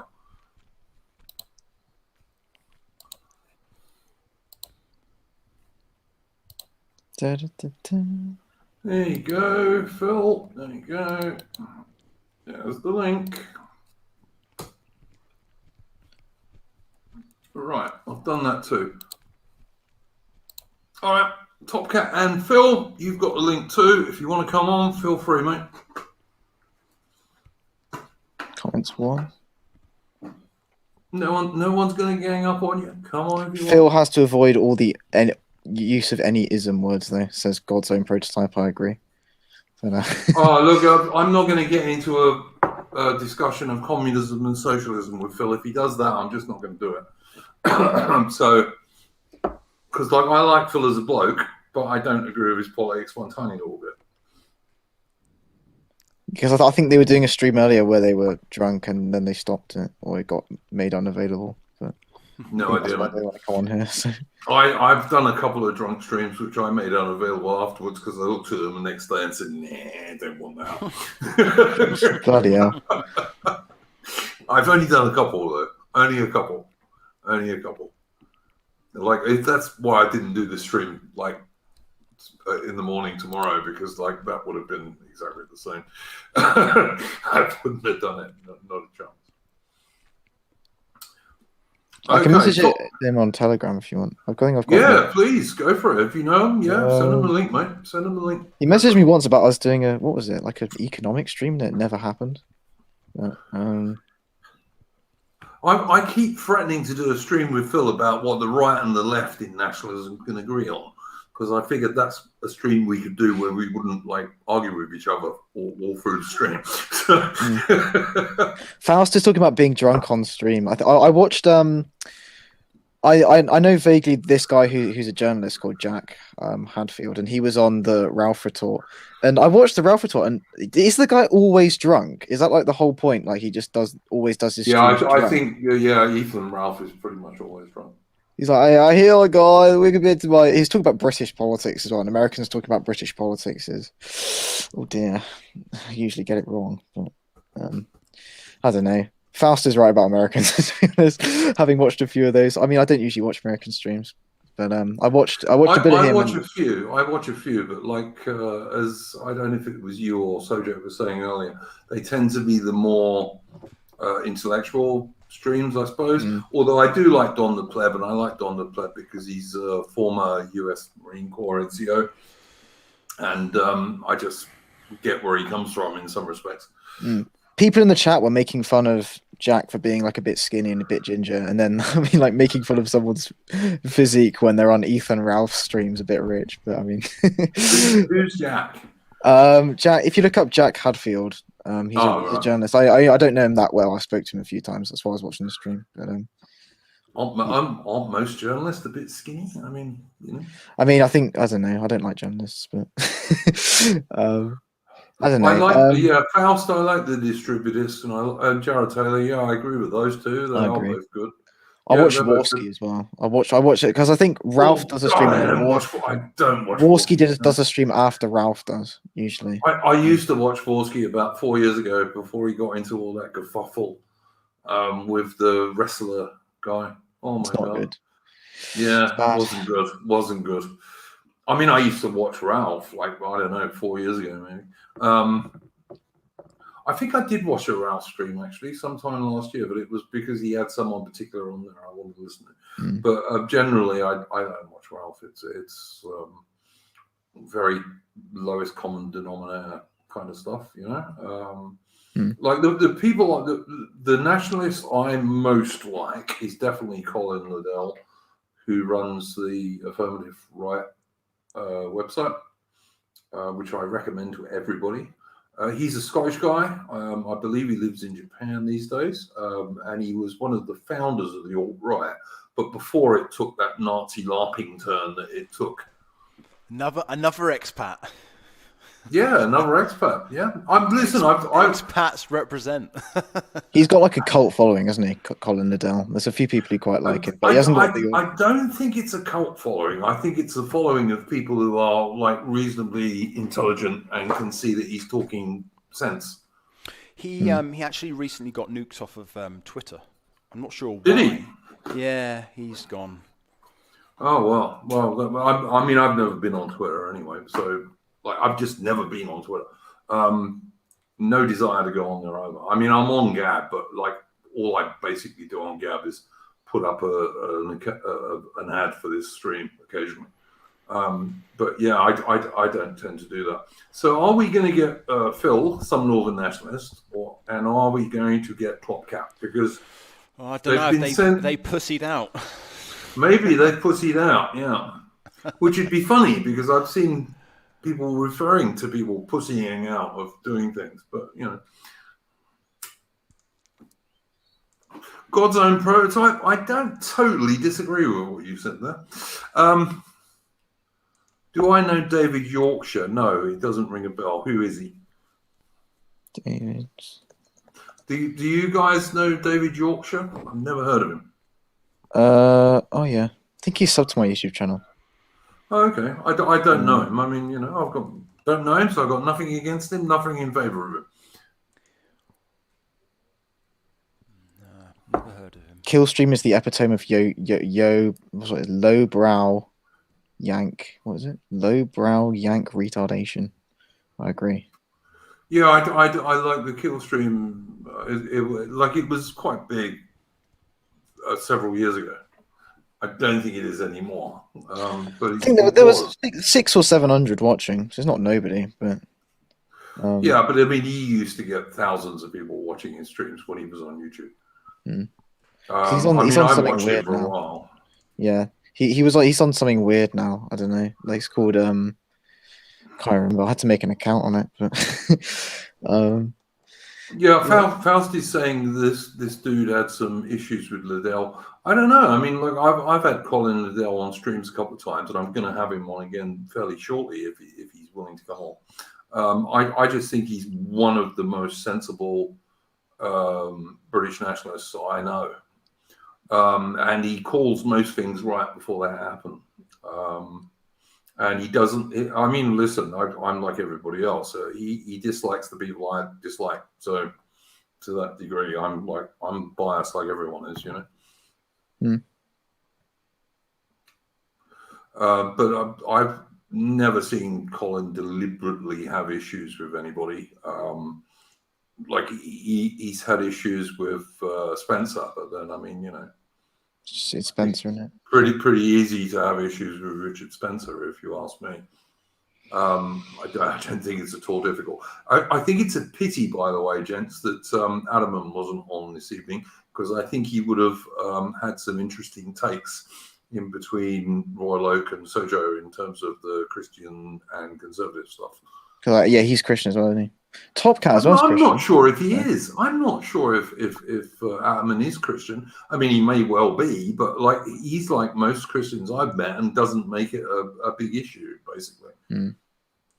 Which I think is perfectly fine. Like I said, I'm not anti-Christian. I also, don't get me wrong, there are some pagans who I really like. I mean, I like Survive the Jive, for example, who is a pagan, but I don't think he's an anti-Christian pagan.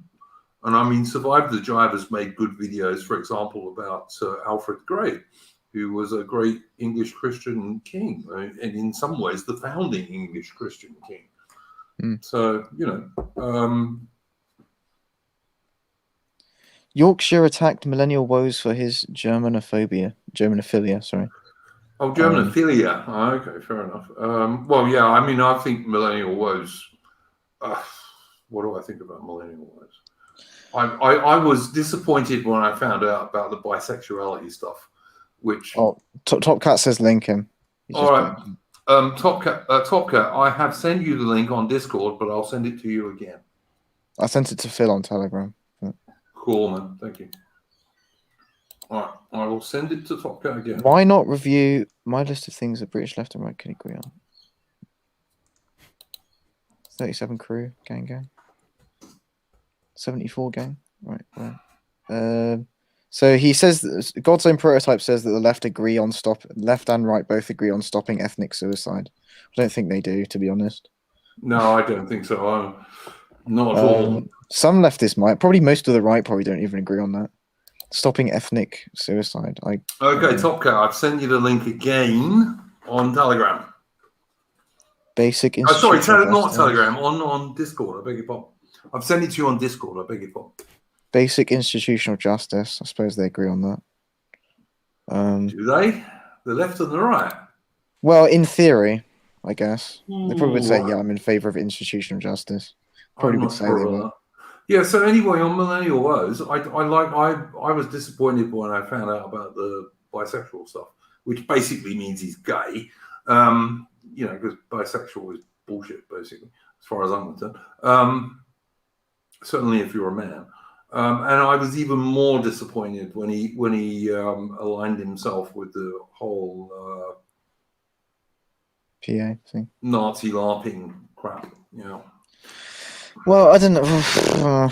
I mean, even though I'm a Christian, in terms of I think homosexuality is wrong, right? But I don't see it. It's not. People sin the whole time, right? In terms of. Oh, here comes Top Cat. He's got the George Lucas Rockwell pipe. I love it. Top Cat, good evening, very mate. based, very based. Evening all. Hey, Duke. I've been meaning to speak to you for a while now. No worries. Thanks for having me on your show. So, Joe, long time no speak. Long time no see, mate. But yeah. What's the subject of discussion this evening? Oh God, we're just generally talking about British nationalism, as we always do on this show. What have we been talking about? We've been talking about Christian nationalists and how they can or cannot cooperate with non-Christian nationalists. We've been talking about. Is there a separation there, Duke? I don't think there is. Exactly. No, I was saying I don't think there is. If you study Acts 17:26, I believe it is. God planned out, for every people, a nation, for every, Acts 17:26 was very clear that every people has their own nation. So there's really not. I don't know. There's no lap over. In terms of modern Christianity, as it is, where we can welcome all these Africans into our country. No, it's not their country, and they shouldn't be here. Tara Babel. But for any biblical, I have my King James version of the Bible. I'm not a Bible. I don't know too much about the Bible, but I do know Acts 17:26, and it says, "For every man, God created a nation, and for every people, God created a nation, just as they did for the English, the Scottish, the Northern Irish, and the Welsh." So, that's my input. Sorry, Duke. No worries, man. What do you say to that, Roy? You're the only Christian expert on this panel at the moment, I reckon. Acts 17, 20. I think Acts 17:26, wasn't it? Yeah, very, very based verse. I think you read out. I think I've got the new King James over there, but I think that was the New International Version you gave there. But very, very based verse. I think Tower of Babel obviously is the big one that people use to justify Christian nationalism. Obviously, God gave everyone different languages and said to all the nations you go, separated the people there, and Cool. I would say as well, people like Royal Oak. I don't know. You're not advertising yourself enough on Telegram, because I really enjoy your Telegram, and there's certainly not enough viewers or followers. So search out Royal Oak on Telegram. If you're listening to this, search out Royal Oak on the Telegram application. Royal Oak's got a good stream. I always watch Royal Oak streams when I catch them. And they generally are quite interesting. Although he had a bloke on last week who was talking about military shit, who knew about as much about the military as, let me think. Someone that doesn't know a lot. The lime tree in my front garden. But yeah, well, Duke, all the 37 crew, they're always saying, "Oh, Duke always talks about, when he was in the military or whatever." But I think I honestly think it would be a good idea. Like I said, I messaged you earlier this week, Duke. I think a lot of like nationalists, they recommend, don't join the army. Don't join the army because you're going to war. You don't join the army because you're going to war for Israel or anything like that. And I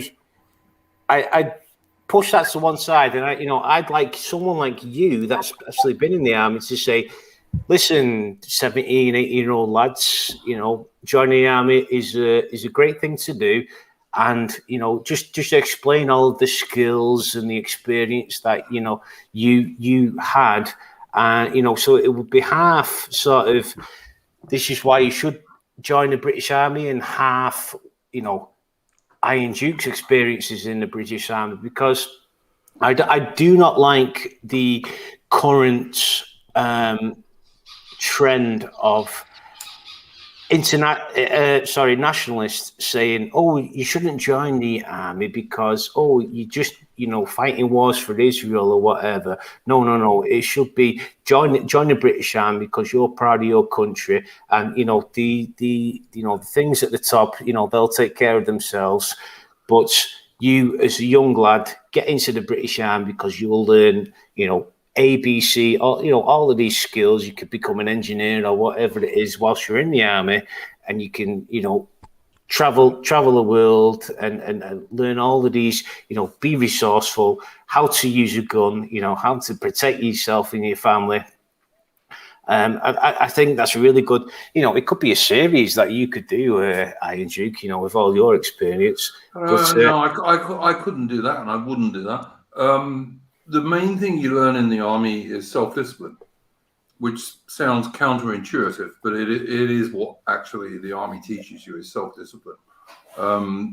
This is why when you're a recruit, the NCOs are on you all the time. And then once you're considered a trained soldier, it's like a totally different situation, really. And whilst I wouldn't go so far as to say that sergeants become your mates, they don't. Corporals do. Corporals and last corporals do, largely.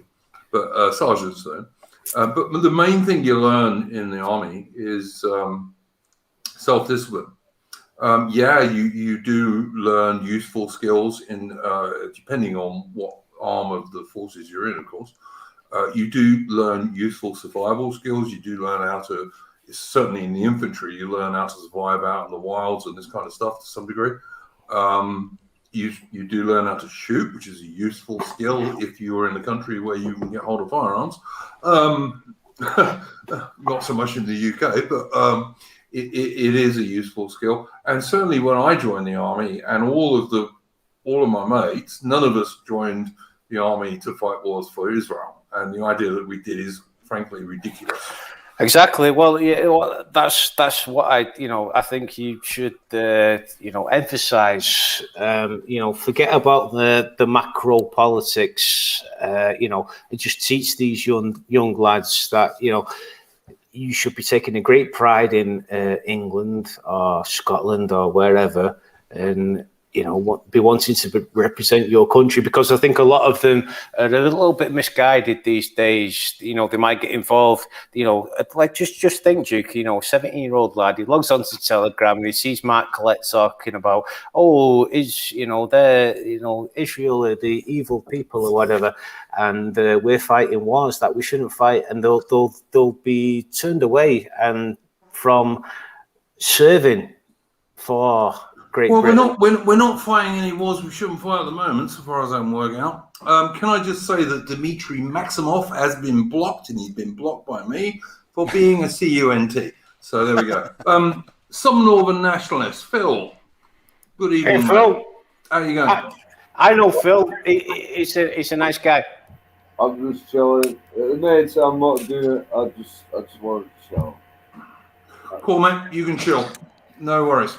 I don't want to talk to people. I don't want to talk. I'm too fucking to talk about.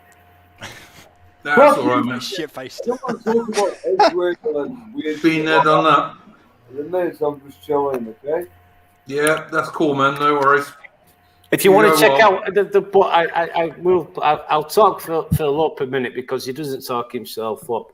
If you want to learn a bit about ideology, or if you want to test your own ideology, get onto Phil's channel and give him a message, because he's one of these minds that we don't have enough of, quite frankly, in the nationalist circles. Well, I'll say something here, mate. I'll say something here, Tom. Yeah. I like Phil because he's a good dad. Yeah.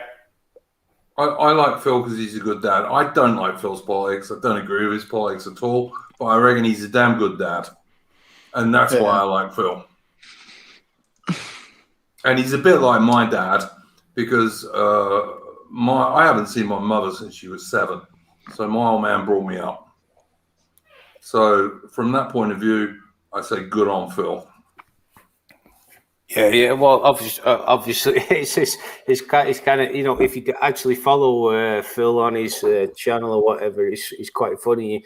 Every now and then you get privy to his relationship with his daughter. His daughter's got him under her thumb. Oh, are you streaming again to your 15 followers or whatever? And he has to go off. No, I reckon Phil's a nice bloke. I like Phil. Yeah, Phil's Phil's a good guy. Well, this is kind of, I don't know. This is kind of why I want to be on here with yourself and Soul Joe, who I've not spoken to recently, because we all have the same overriding. I define myself as a national socialist, and I think Phil would as well. But we all, and Royal Oak, I like Royal Oak, but we have different peculiarities of how we, want to have Great Britain, once we regain control. But whilst you might call yourself a national socialist, you ain't a Nazi larper. No. You're not one of these people who says Dresden was a war crime, but Adolf Babes never did anything bad. No, I'm a realist. As it were, there were. You could say Dresden was a war crime, but you could, there's a lot of things that happen. Coventry could have been a war crime. Well, exactly. What the Germans did to Coventry was,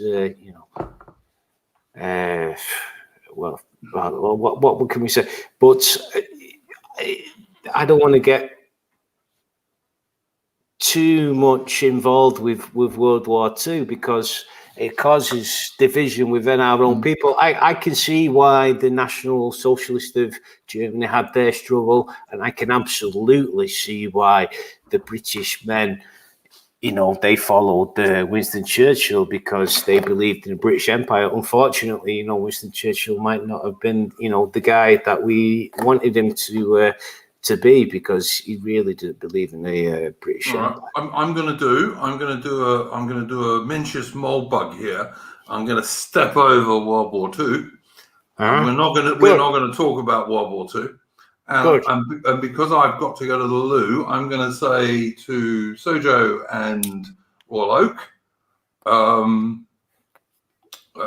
let's discuss some stuff with Top Cat, please. Yeah, that's why I'm here, because I used to speak to Sojo and Royal Oak. They've kind of faded away a little bit, and I thought I want them to bring them back in, because I think we have the same overall view for what we want for Britain, but there's just little differences in how we'd actually run Britain, when we had control. But I like Royal Oak and I like Sojo. Cool. Right. So I think Duke's gone now. So what kind of you said peculiarities there earlier in terms of like differences that we have. What like differences do you specifically think you have to like me and Sojo that like you wouldn't consider? I don't know what you said. You said you broadly agree, but like distance, I guess, is what you said. Well, I thought I have the inkling that you prefer like a capitalist nation, and you think you can control capitalism rather than in terms of say like I'm a national socialist, so I believe that a nation should be run entirely by the government, really. And if a business owner was about to shut down a factory in Sheffield, for instance, and open a new factory in India, I'd say that as a national socialist, that would be the socialist element kicking in. The socialist element would say, no, you cannot shut down this factory. You must keep this factory open. But I'm not sure if you're, I wouldn't say that's the reason we've, drifted apart a little bit is because, you're more in terms of capitalism, because you think it's more individualist, but, I'm more about the nation. So what is good for the nation, it may not necessarily be good for the individual factory owner, but we will override the factory owner if needs be. Okay, so in terms of my view, I think that markets are an inevitable thing. I think markets have always existed, right? You can't avoid having markets. It's part of human nature to do those kind of things. In terms of you talked about the factory there. I mean, in terms of something like, I don't know, something that was critical to national production. Let's say, I don't know, the Jaguar factory. I can't remember where that is. I think it's in Mansfield. I think. Obviously, there's Sunderland. There's a Nissan factory in Sunderland. Sorry, not Jaguar. Yeah, we have sort of those kind of factories. I think things that are crucial to sort of national production, I think obviously should be held domestically. In terms of like factories moving abroad, I did have the same view that you would have for some time, but it was more sort of looking at the way that the Chinese economy developed, in terms of a lot of those jobs moved out of China and moved into countries like Ethiopia, into Southeast Asia. And after that, you saw the Chinese way of life going upwards after those kind of manufacturing jobs weren't in China anymore. So that sort of shows that service industry stuff is like better in terms of increasing human like wealth and things like that. But in terms of like national production, I think things that are key for national production should be like, to an extent, state controlled. I think we should have state controlled utilities, state controlled railways, things like that. I just ordered some new boxing shoes today from Adidas. And where do you suppose my Adidas trainers were made? They may have been made China, may have been made Vietnam, something like that. Yeah, they were made in China, and it just should they be made in China? Well, it's a difficult one again, because, like I said, those sort of manufacturing, like low sort of skilled manufacturing jobs, they're not going to provide people with a high sort of level of living or level of employment. They used to. Well, that's the thing. That's the thing, Royal. Like my I ordered a new pair of boxing shoes today, and they were Adidas, and I was like, oh, they're really good, but it says made in China on them, and I thought, oh, gee whiz. But the thing is, the low-level factory workers, I just think of a bus driver in Great Britain. 50 years ago, a bus driver in Great Britain could afford a wife and he could afford 3 children, and that was that. But this is how capitalism is. Yeah, hang on, Top Cat. You were right what you were saying, but what I think would be a better example would be a British guy who was working in, say, a British Leyland factory. Because there are still plenty of bus drivers in Britain, yeah, but there aren't so many. There are not so many guys working in factories now. And what you said, Tokka, is entirely right. 30, 40 years ago, a guy working in a factory could afford to buy his own house and have 3 kids. Entirely correct. Can't argue with that, mate. Well, again, that's not because of maybe it is. I think the system we have in society at the moment, I wouldn't particularly describe as capitalism. I suppose it's like, I don't know, the system we have isn't. Yeah, it's not. The system we have is totally unsustainable. It collapses. Every 10 or 15 years. Well, there is there's a second term that's corporatism. Would you, it's not put a difference between capitalism and corporatism? But I would. Did you say this isn't capitalism? I might have said that, yeah. Yeah, I don't. It's not pure capitalism. It's multinational corporatism that we have. That's capitalism, right? The thing is, the difference between capitalism and socialism is private ownership of the means of production and common ownership of the means of production. It is capitalism. I've been cognitive dissonance. I thought you said you're just chilling out on the stream. Hang on, Phil. I honestly, mate, I'm not going to agree with you on this stuff. I'm really not. Why not? Because you're not right. I fucking am right. Yeah, I know you think you are, but you're not. Hold on. Right, in economics, there's 2 fucking definitions. Yeah, but hang on, Phil. Don't fuck with me. Phil. Pure keto. No, fuck off. No, wait. No, mate, wait. Listen, all right, okay. It's capitalism. It's capitalism in that it's private not an ownership economics is owned. Okay. This is not an economics chat. Well, Duke, why don't we let Phil have 2 minutes? And then you said, this isn't real capitalism. You're like a fucking commie, where it's like, this isn't real communism. Yeah, that's a fair criticism. It is real capitalism. Your imaginary capitalism, where it's like a free market where the government's not involved and we all respect the non-aggression. So are you I'm not a libertarian. Phil, are you saying the government's not involved at the moment? Yeah, in our economic system, because the government is the capitalists. The capitalists that are in the government rule. All right, mate. You and I are not going to agree on this, and I don't see the point in that's the way it is. Well, that is the problem, because if you look at the House of Lords and their connections to all of the corporatist, companies, they're not separate from the economy. There's no separation. The economy exists in every. Yeah, but Top Cat, most of the House of Lords were put there by Tony Blair and New Labour. Yeah, but there's still... Tony Blair is a fucking capitalist. Tony Blair's position was that Jesus Christ, I think Tony Blair's a damn communist. But there we go. What the fuck? You think Tony Blair's a communist? Tony Blair literally fucking said that he's not a socialist. His main position is that we shouldn't even have an argument against socialism or capitalism.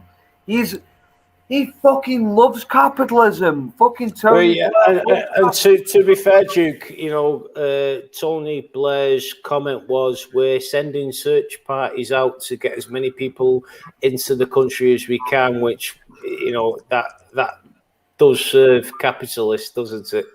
Hang on. Who gave Hemi this link? What? Hemi? Who gave Hemi this link? I don't think I have. Well, I didn't. I didn't. Me. Sorry. Fuck him. Hemi, come on, mate. I don't give a fuck. There you go. Hey, Duke, anybody tell you you're fucking boring? You fucking put people to sleep, you're so fucking drunk. This is fucking boring. I could fucking slam heroin and shoot fucking speed, and you put me to sleep faster than that. That's all I had to say. This is fucking gay. And you know what? Hey, fuck you, Blojo, you fuck. Right. It's peak. It's So fucking that is that particular American gone. Yeah, is that Groper Boy? Right. Tony Blair's not a fucking socialist, yeah? His main position is that he's a capitalist. That's what his main position was. That's what I'll tell you what, Phil, I'll tell you what, mate. You can come on my stream at some point when I do an economic stream and give your point of view. This is not an economic stream, all right? I'm not going to agree with you, mate. I'm not. But if I do an economic stream, I'll have you on, and I'll have someone who's a capitalist, and you two can go at it as much as you like. But this is not an economic stream. I don't want this to be an economic stream, and it's not going to become one.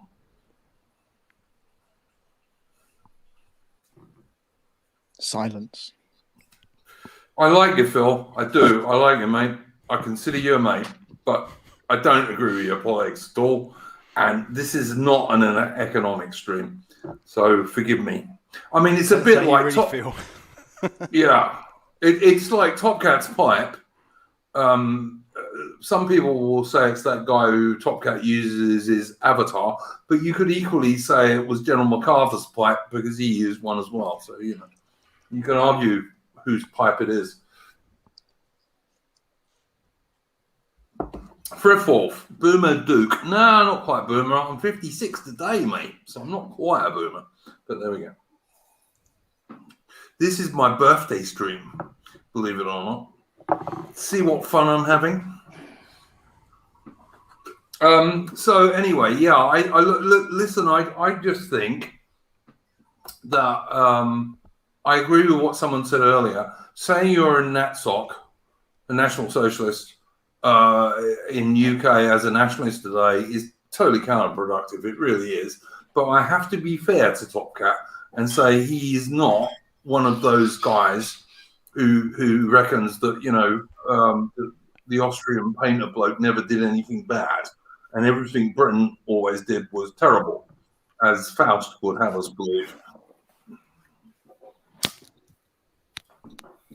So I have to be fair on that stuff. Yeah, I'm Frithwolf. Look, the reason this stream is a day early is because some of my military mates have asked me to go out later today, and I'm not going to be capable of doing a stream at 8 o'clock tomorrow morning. I'm just not. Like it's 11 a.m. here now, and like I'm supposed to go out at 6. So yeah, wouldn't be doing a stream tomorrow. Not that would make any sense anyway. I'd probably be a bit like Phil was earlier. Give a one in the chat if you want to Iron Duke live when he's out with his old army mates. Never going to happen, mate. Never going to happen. The language alone would kill it. The language would kill it alone. I like one of my mates is a ex RAAF bloke who spent most of his time working with the Royal Australian Navy.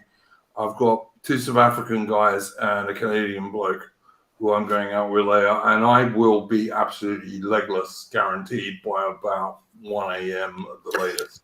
Don't you think it'd be a good idea? I'm just throwing out ideas. Like, how many people know that your avatar is the Duke of Wellington and what he did and why? Well, I hope most people do, and I do history streams. I do history streams. In fact, you could do. I like your avatar a lot better than I like Sojo's avatar. I will say that. Yeah, well, Sojo does his own thing. What's wrong with my avatar? Well, I've been told who that is. I don't like it. You don't like it. Who is that? Who is that? By the way, it's a porn. It's someone who does things. A porn guy. Yeah. I thought porn guys all had big moustaches. maybe 30 years ago. I don't know. I don't know. That avatar looks like me, except I got a goatee. But you know, Oh, don't go. that's the only difference, really. But that's why I've got it as an avatar, because I've been told I look like the guy. But Yeah, I mean, I look bald, pretty much bald like guys that. look the same. No, not really. You got to have the right head shape, mate. You got to have the right head shape. then the chicks like it. Then the chicks like it. Chicks like it if you got the right head shape. They want to run. They want to run their soft little hands over it and all this kind of stuff. Yeah. That is true. I mean, girls. I remember a girl that I was dating once. She said I had good genetics because I wasn't going bald at the age of 29 or whatever when I dated her.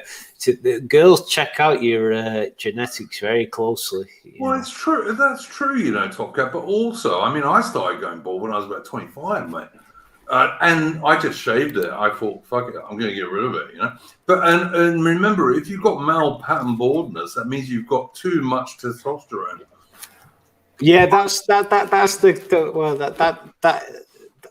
is true. It is to do with testosterone, but that's why women don't go bald. My counter to that is why don't all the best boxers or rugby players or 100 meters runners have bald heads? It's just it's to do with testosterone. But yeah, but don't forget Henry Cooper, mate. Don't forget Henry Cooper. Yeah, the best. Well, he had a really one hell of a left hook. Henry Cooper. He had Cassius Clay on his ass. Yes, he did. Yes, he did. That's a classic thing that everyone forgets. And the only reason he didn't win that fight was because and Angelo Dundee was pulled the gloves. He pulled the thumb, so I would get cut more, or Henry Cooper would have beaten Cassius Clay. Well, for those who don't know, for anyone who doesn't know, that was Muhammad Ali in his earlier. That's the value of having a good corner man.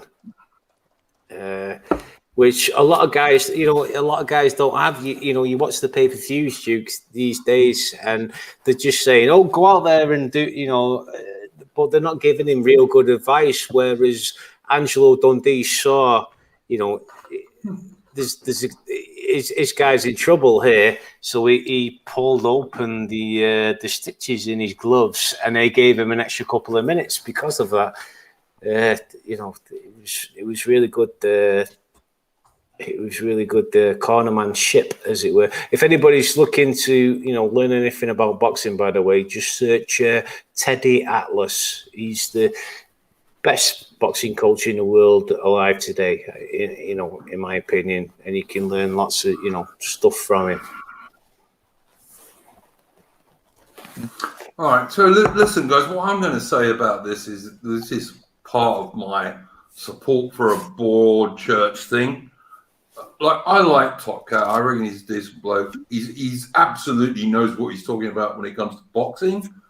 He's got, I don't know if it's still up on his channel, but he had a very bloody good boxing video up on top heavyweights. I really would hope that one day he'll do a top British boxing video, because that would be cool. And as I say, I like Phil. I don't like his politics. I think his politics are shit, but I think he's a good bloke. I'm doing what I'm doing. I'm doing what I'm doing. And I do support this broad church approach, because I don't think we can win unless we do that. We have to have as many allies as we can get. Yeah? And there are going to be things we disagree on. But if we can agree on the main things, it's coming back to what I was talking to Royal Oak about earlier with the Christian nationalists. There are most things we can agree on, and those things we need to agree on and cooperate, because then we might have some chance of winning. That was what I was trying to get across to Royal Oak earlier on. I mean, I think he'd probably agree with you, mate, mostly. There are very simple things we can agree on. Stop all immigration, for instance. Yep. Absolutely right. It doesn't matter if you're National Socialist or you're whatever, belief in the economy is, we all want to stop, Pakistanis gang raping English girls. I mean, is that not something that we can rally behind? I think it should fucking be. Absolutely agree with you. To pardon my language, is that not something we should be stamping out together? Hang on, guys. Does anyone know who Gabriel is?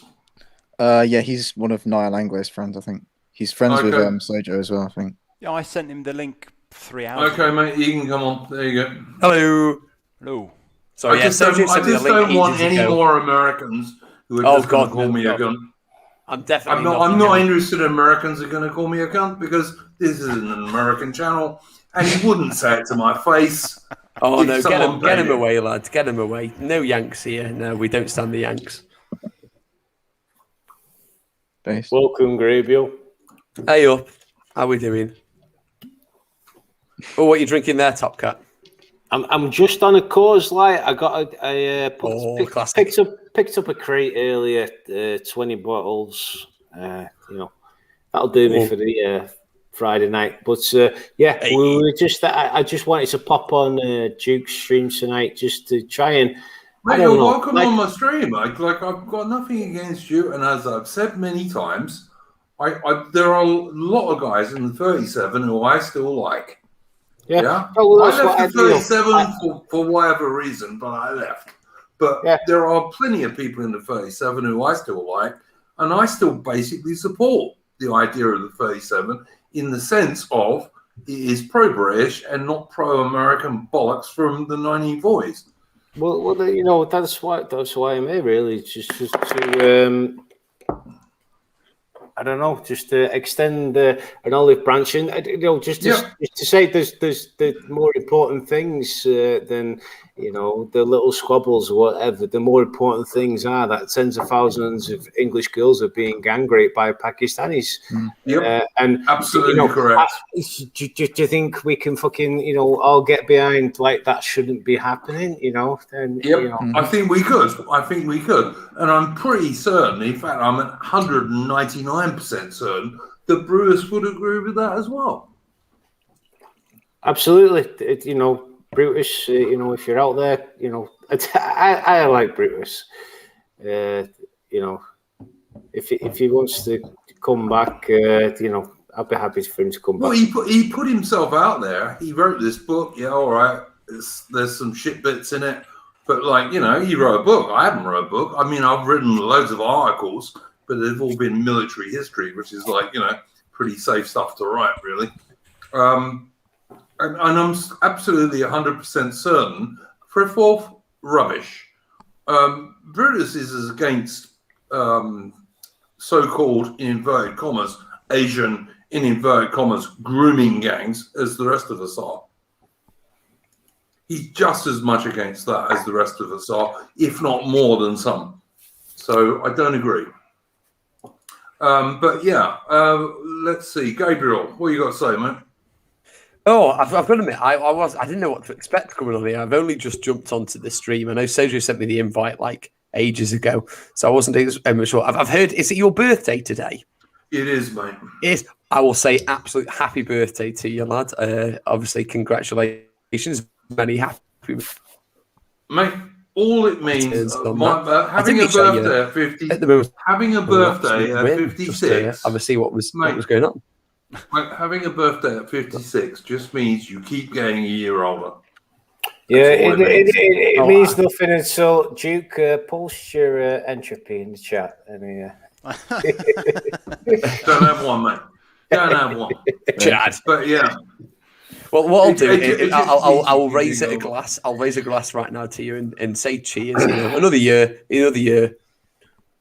Tell us who you are, Gabriel. I recognise your avatar, but I have spoken to you before, Top Cat, with Hemi and all of them. I phase in and out of different groups and stuff as I go along. I don't make my own content or anything. I just natter and talk to random people, and I go on about Stoke, and I wear my tweed, I have a drink, and that's probably about it. I vaguely talk about right-wing things, but I know, I'm sure I've talked to you at some point You're going about Stoke, Yeah, as in, well, I know a guy called from Stoke. He's on the chat now, actually, so you might be able to make a friend there. Oh yeah, it's not Son of Britain, is it? There's some now of a nationalist.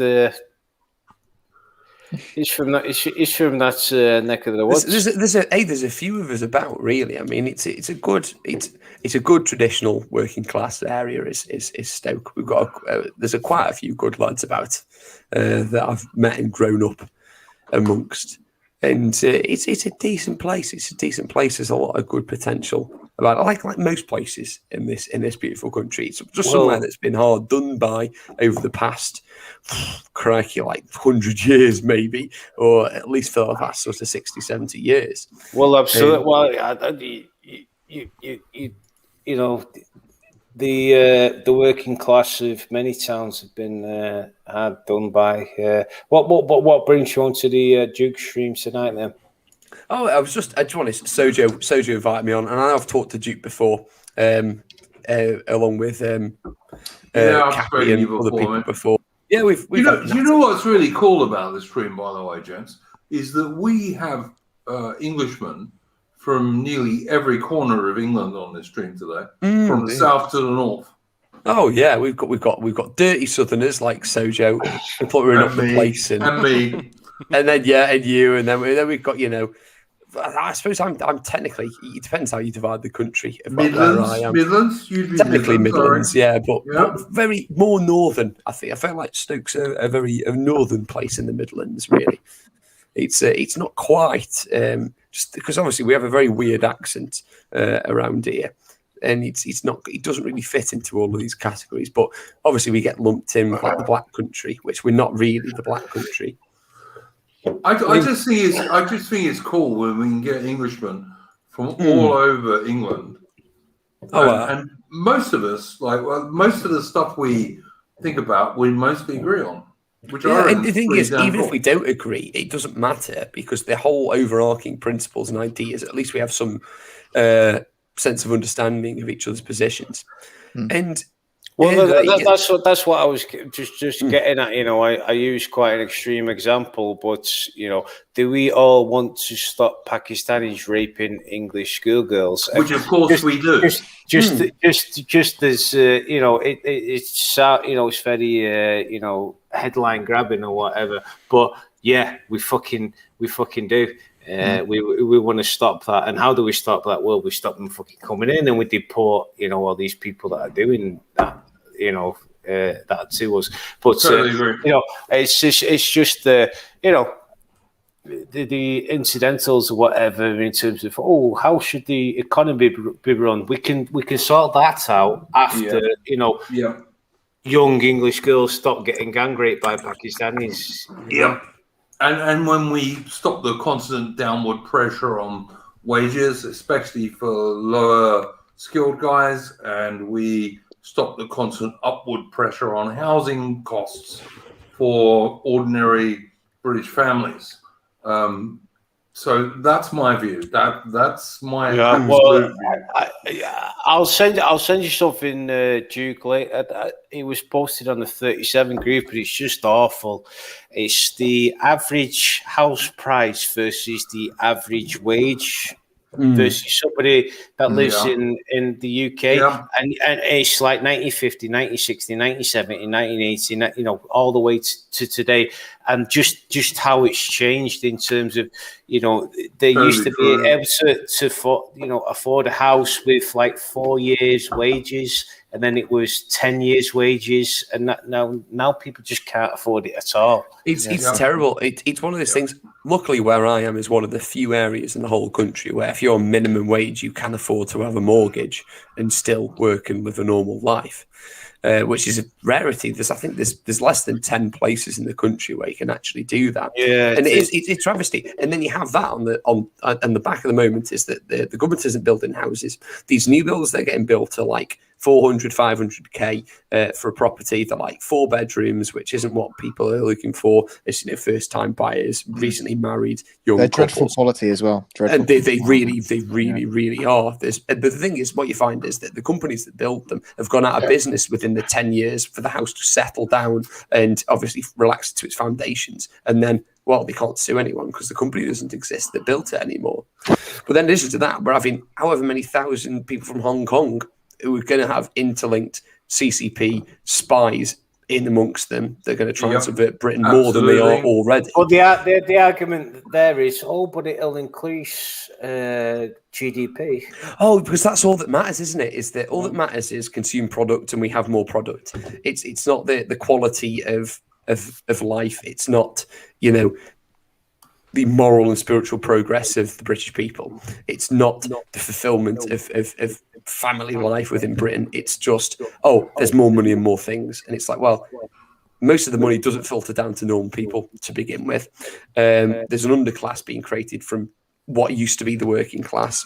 And in addition to that, then, you know, they're just being sold products of plastic disposable things from the third world that are terrible quality and useless after, you know, 18 months. So what's the point? You sound like a kind of guy that should watch a some Northern Nationalist stream. Yeah, maybe to that. maybe. Hang on a minute, guys. Anglo-Nile, the comment I just put up on the screen. I'm totally in favour of Kanzuk. I really hope that we can get to a situation where Britain, Australia, Canada, New Zealand can get like favourable trade. So, and also, if people want to move between those countries. Not only favourable trade, but, you know, those are our countries, you know, Duke. Those are Anglo countries. It should be Tell me about it, mate. Favourable to Anglos, because those are our countries. You know, we should never concede. Like, those are our countries. You know, we built the Western world. You know, every agreement should be favouring us. The people let me just say this. I would just say that when you say they're our countries, I think they're our countries in the sense of they're British, Australian, Canadian, and New Zealand, and those are all Anglo-Celtic countries at base. The real people of those countries come from those places. Sorry, I'll shut the fuck up where I'm in.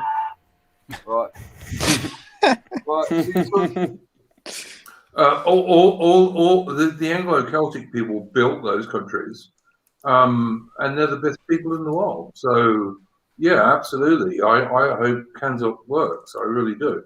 I think the problem with it at the moment is that there is so much social liberal bollocks in all our countries that's what you got to avoid. Now, I think it should have been policy years ago.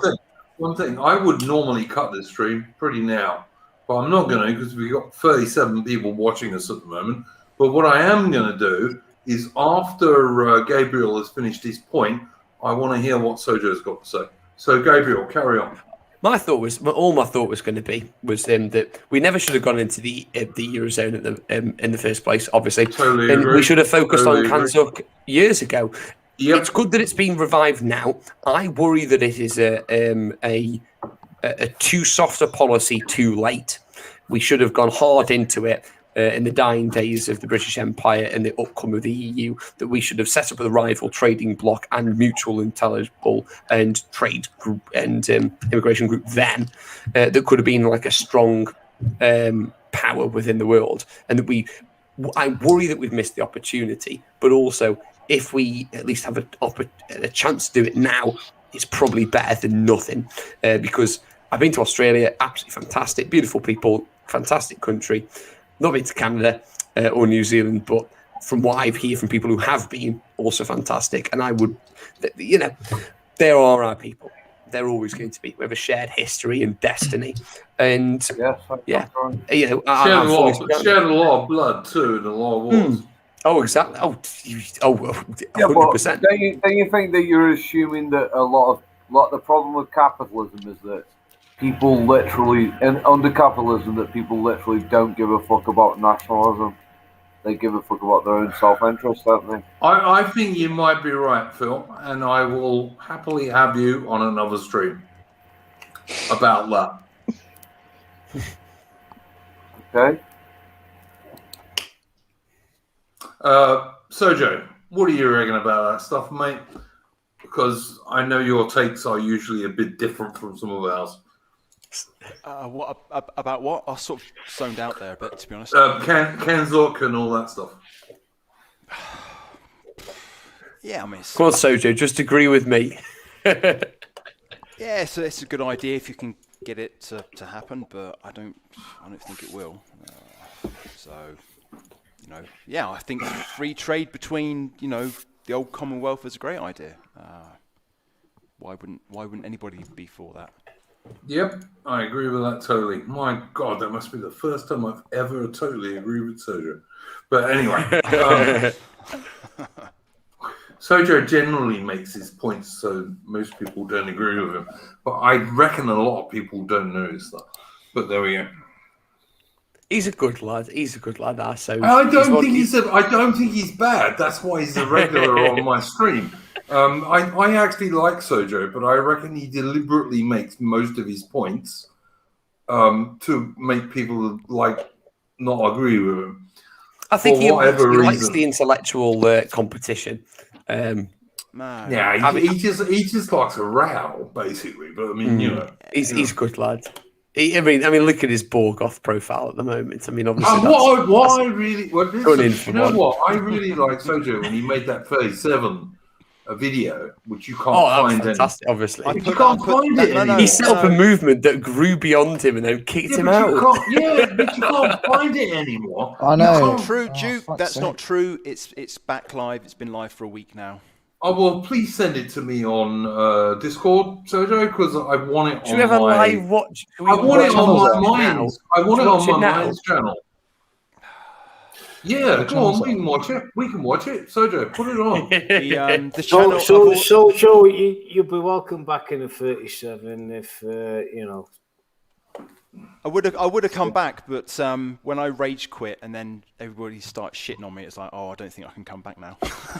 You're Sojo the Snake now, aren't you? You know, if you want to come back as a prodigal son, guys, can I just say, then. Can I just say, Frith just asked me, will Unwashed ever be allowed back on? Well, yeah, you will if he unbans me.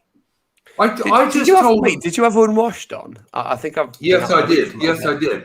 But then I got in a row with him about 6 days later because he said he was going to do a video and he was going to attack Phil for personal reasons. And I said, if you do that, you won't come back on my stream.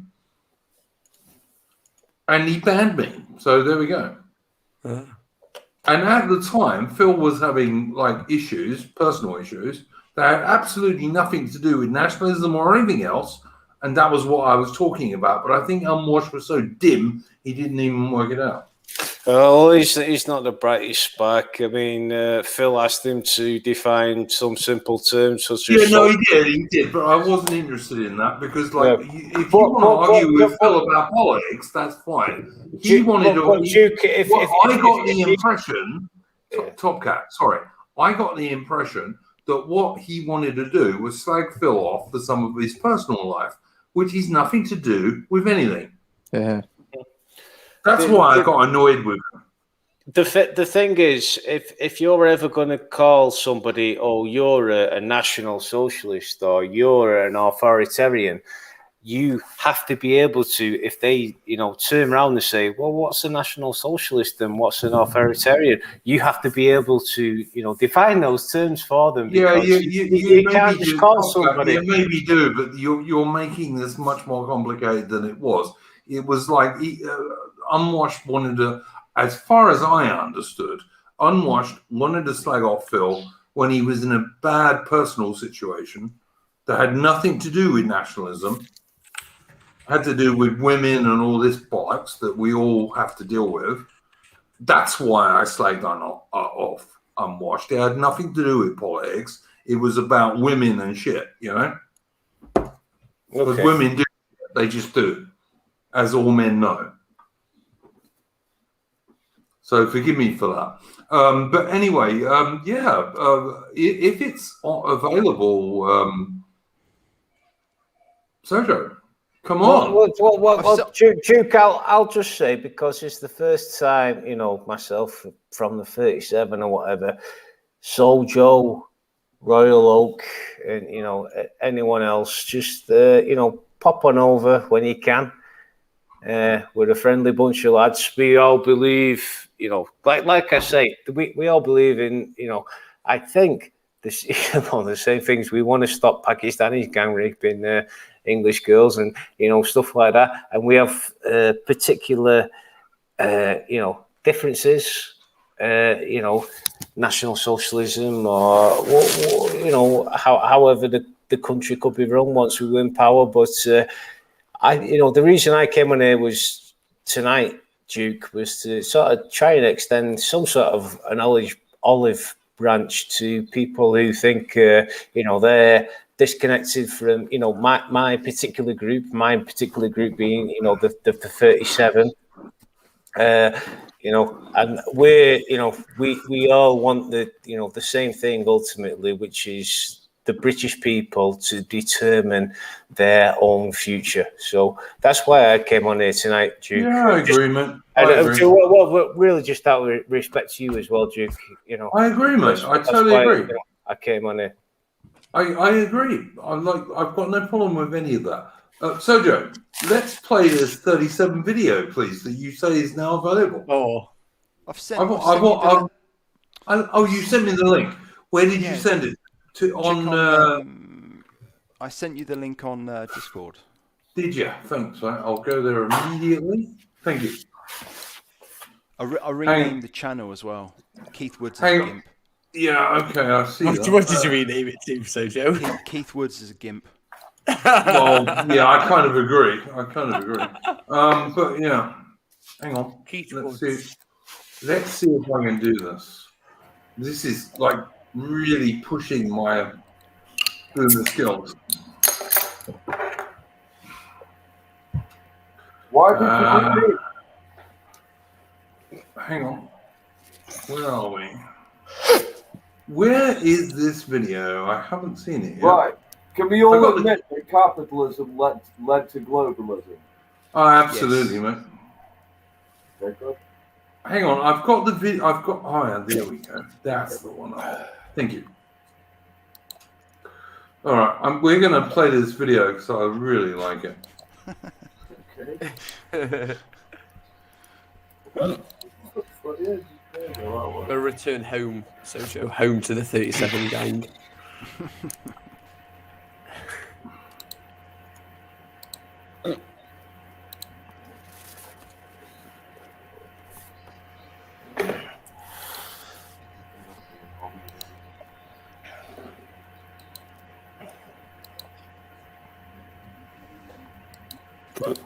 That they may execute his sovereign purpose in the world.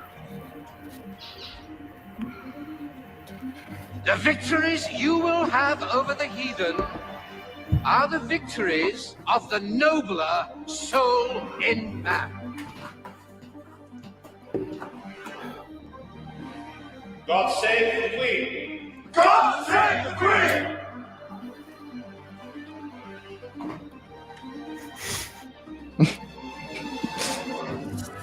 Please. Sorry, Phil. Oh, Phil.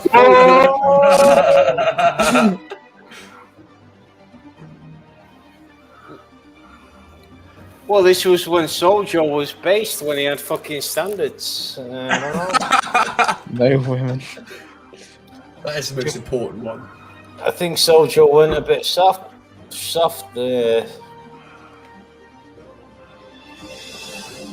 I like Soldier. I think we could still whip him up into a good guy, but it's a bit soft at the moment.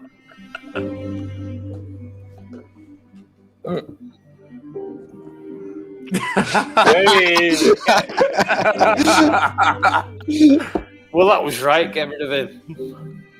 Yeah. Get rid of him as well. Wait. Yeah, get rid. Get rid.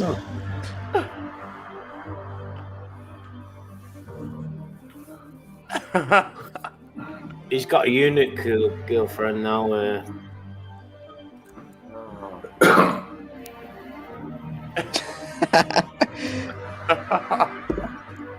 Did they actually say that? Oh my god. Weird. Oh, pack your I out. forgot how good this was. Is this what we are?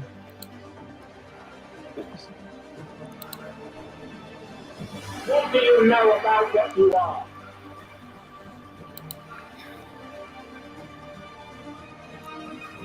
We should celebrate what we were born to be. Right, hold on a minute. Hold on a We're minute. not Like, sorry. We're all going to die. And make use of that time which remains. What's up, Phil? right, my point is if you're saying you're against socialism, you're against communism, and you're against activism. So, are you in favor of capitalism? Yeah, the very thing that's The destroying the paisley, nation.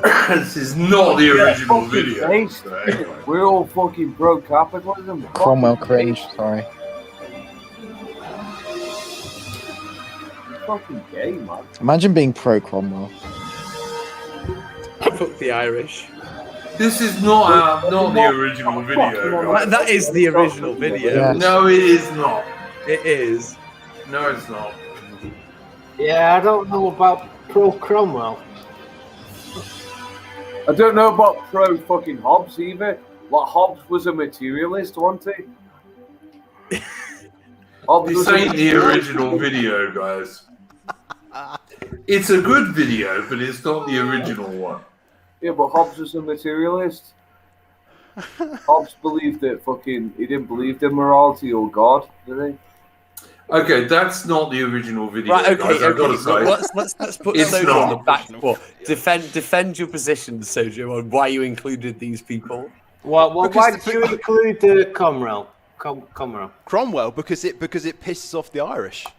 I mean, I don't necessarily. I don't necessarily. There's a lot of obviously like with Cromwell being in there, like and even Hobbes, like Phil says, or capitalism. It's just all these things just trigger the right people, in my view. So it's not a perfect video by any stretch of the imagination, but I got a kick out of it. No, it isn't perfect. It's fucking bullshit. Come on, tell us how you really feel, Phil. I love how he said earlier. He's just like, "Oh, I'm just gonna come and chill, guys," and he's gone full out on everyone. Yeah, listen, He did that last week. He was on a debate. Reverend Simon was he was the impartial moderator, but Phil said, "Hey, Reverend Simon, you're a Poundland Sargon, you prick." What? Hang on, Sojo, that's not the original video. The original video had loads of English country houses and English countryside. He's referring. No, Groiper Boy made that one. That's the one you're referring to. Yeah, that was the original one. That one was actually really good. Yeah, I thought it was great. I didn't mind that one. Someone send me all the audio clips. I'll remake I it. mostly agreed with that, but Seriously, the original one your was artistic great. vision's been redone, Sojo. So the original video is not available, which is what I was always saying. But anyway, yeah. I thought that was the original, but like there was obviously edits made of that. No. The original one had loads of English country houses and beautiful English countryside. it was the thing little where he's reading it out. villages. Yeah, Yeah, I did. You were reading it out. Yeah, I think it was Sojo reading it out. I think it was Sojo reading Was it it? out. 'Cause that's I don't know. With That his was the fine original one I upper saw. class English accent. Sad that's gone. Yeah, I think. Well, I don't think that is sad because I don't think I ever saw that. That was the one I saw. I think You didn't see the original. No, the original was great, mate. It was one of the best videos ever. If anyone That has, should be on if Telegram. anyone has that, send it to. Man, if anyone has it, send it to me because I want to put it up on my Minds channel So yeah, but no, that one was okay. I didn't hate that one at all. I just think that, you know, and we had Sojo's dulcet middle class tones telling us about that. He's got a good voice. He is a good narrator. I will give. Well, he's got that received pronunciation accent, you know. Although I get people telling me I've got an Australian accent, which is ridiculous. I don't think you do. You've got a twang. You've got there is a twang, but I don't think you sound Australian. Like, mate, I spent 15 years in South Africa and 20 odd years in Australia. Of course, I got a twang, but it ain't an Aussie accent. To be honest, I would. Now that you've said both of those locations, I can get both of those, but you don't sound like either of them. You've got. But I've actually had people saying I sound Australian, and no Aussie would ever say that. I mean, if you ask someone like Joe Boo in the chat, he'd turn around and say, "No, mate, you don't sound like an Aussie. You sound like a pommy bastard." You know. Mm. Oh, yeah, you don't. The thing is, like, to an untrained English ear, you may sound a bit Australian, but like you to Aussies, they know who they are and what they sound like. Let me just say something to Haidanashi Bajaki. Imagine being an Australian. Well, Australia is like the equal best country in the world with Britain. Just like real Canadians, real New Zealanders, and real South Africans. So there we go. That's my honest opinion, by the way. How you going, Phil? You're back. Can you avoid talking politics and talk about something else? Phil, how you doing? I like you, Phil, but don't talk politics, please. Talk dad stuff.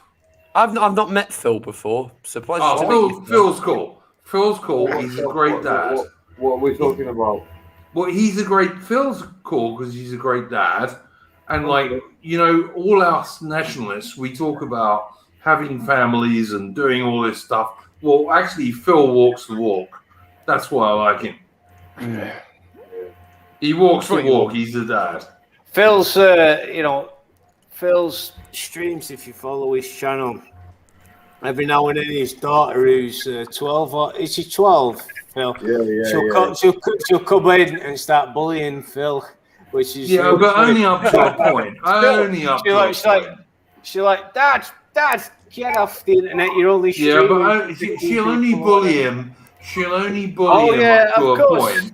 And then Phil will turn around and say, "Do as you're told." Yeah.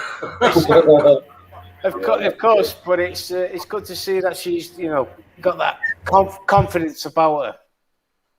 Well, she knows her dad loves it. She knows her dad loves her, and as a dad should. And I like Phil because he's a dad, and like dads walk the walk that we nationalists talk about all the time. I'm a dad, you know. A lot of us nationalists are not. So that's why I really like Phil. Is because he walks the walk as a dad, which is one of the really basic things of being a nationalist. You have to be a good dad. You have to have kids. And you have to protect them and look after them, just like Phil does. So, yeah, I think that's important. Absolutely, yeah. You got us there. 555, what's better than UK? Ask any POM expert. You're talking about Australia. I think in Australia and UK are about the same, really. Depends what you like. Some things are better in one country, some things are better in the other, but they're about equal. Got some good beer. Yeah, they got good beer in Australia. They got good beer in England. Good chat. Yeah, all of it is the same. I mean, you know. How much blood have we spilt in the same battles all over the world? Oh, going back to 1885, when the first Australians went and joined the Gordon Relief Expedition in the Sudan. Been a lot of shared history, a lot of shared blood, a lot of good stuff. Cardamom, yeah, I follow Dragnafel. Dragnafel has a very good channel. Hey, you getting a few birthday wishes here, Duke. That's good. Yeah, mate, I've had so many birthdays, I don't care anymore, mate. Hemi's they're really not like welcome anymore. Well, You know what? but if it's like free fall from people in the chat, that that shows that you're. Oh yeah, man, I'm happy. It shows that you're appreciated for being online. Yeah, man. Honestly, I just see her like feeling appreciated, and I love it.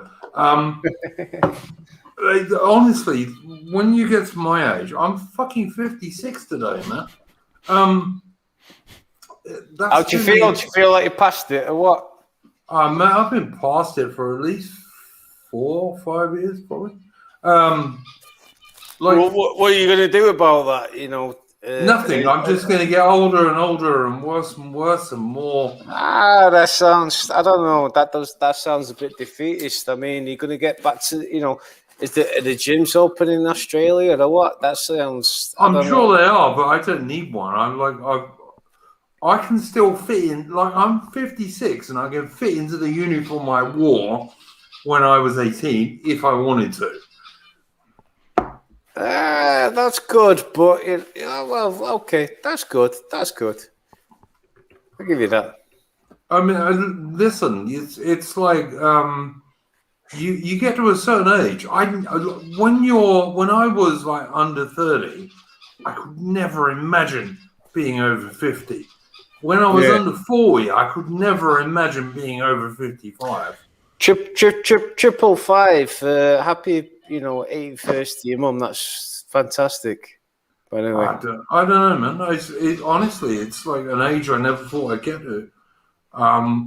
Yeah, I can't. I still, I'm in my mid-30s now, and I still can't calculate that I'm not the youngest. The youngest guy anymore. Mate, so Top Cat, you'll be all right until you're about 45, mate, and then once you get to about that, the younger fellas start overtaking you big time, mate. Can't believe how old they do. I'm still okay. Well, that's why I kind of need the gym, Duke, just to go down and be, stronger than everybody again. It's. I don't know, man. What day does everything open in Australia again? It's April the 12th over there. The gyms and the yeah, a lot of stuff is already open here, mate. But I'm going to my mate's place tonight, which, if I know him well, which I do, is going to include like strippers and assorted degeneracy. Soldier would hate that unless it's male strippers. No,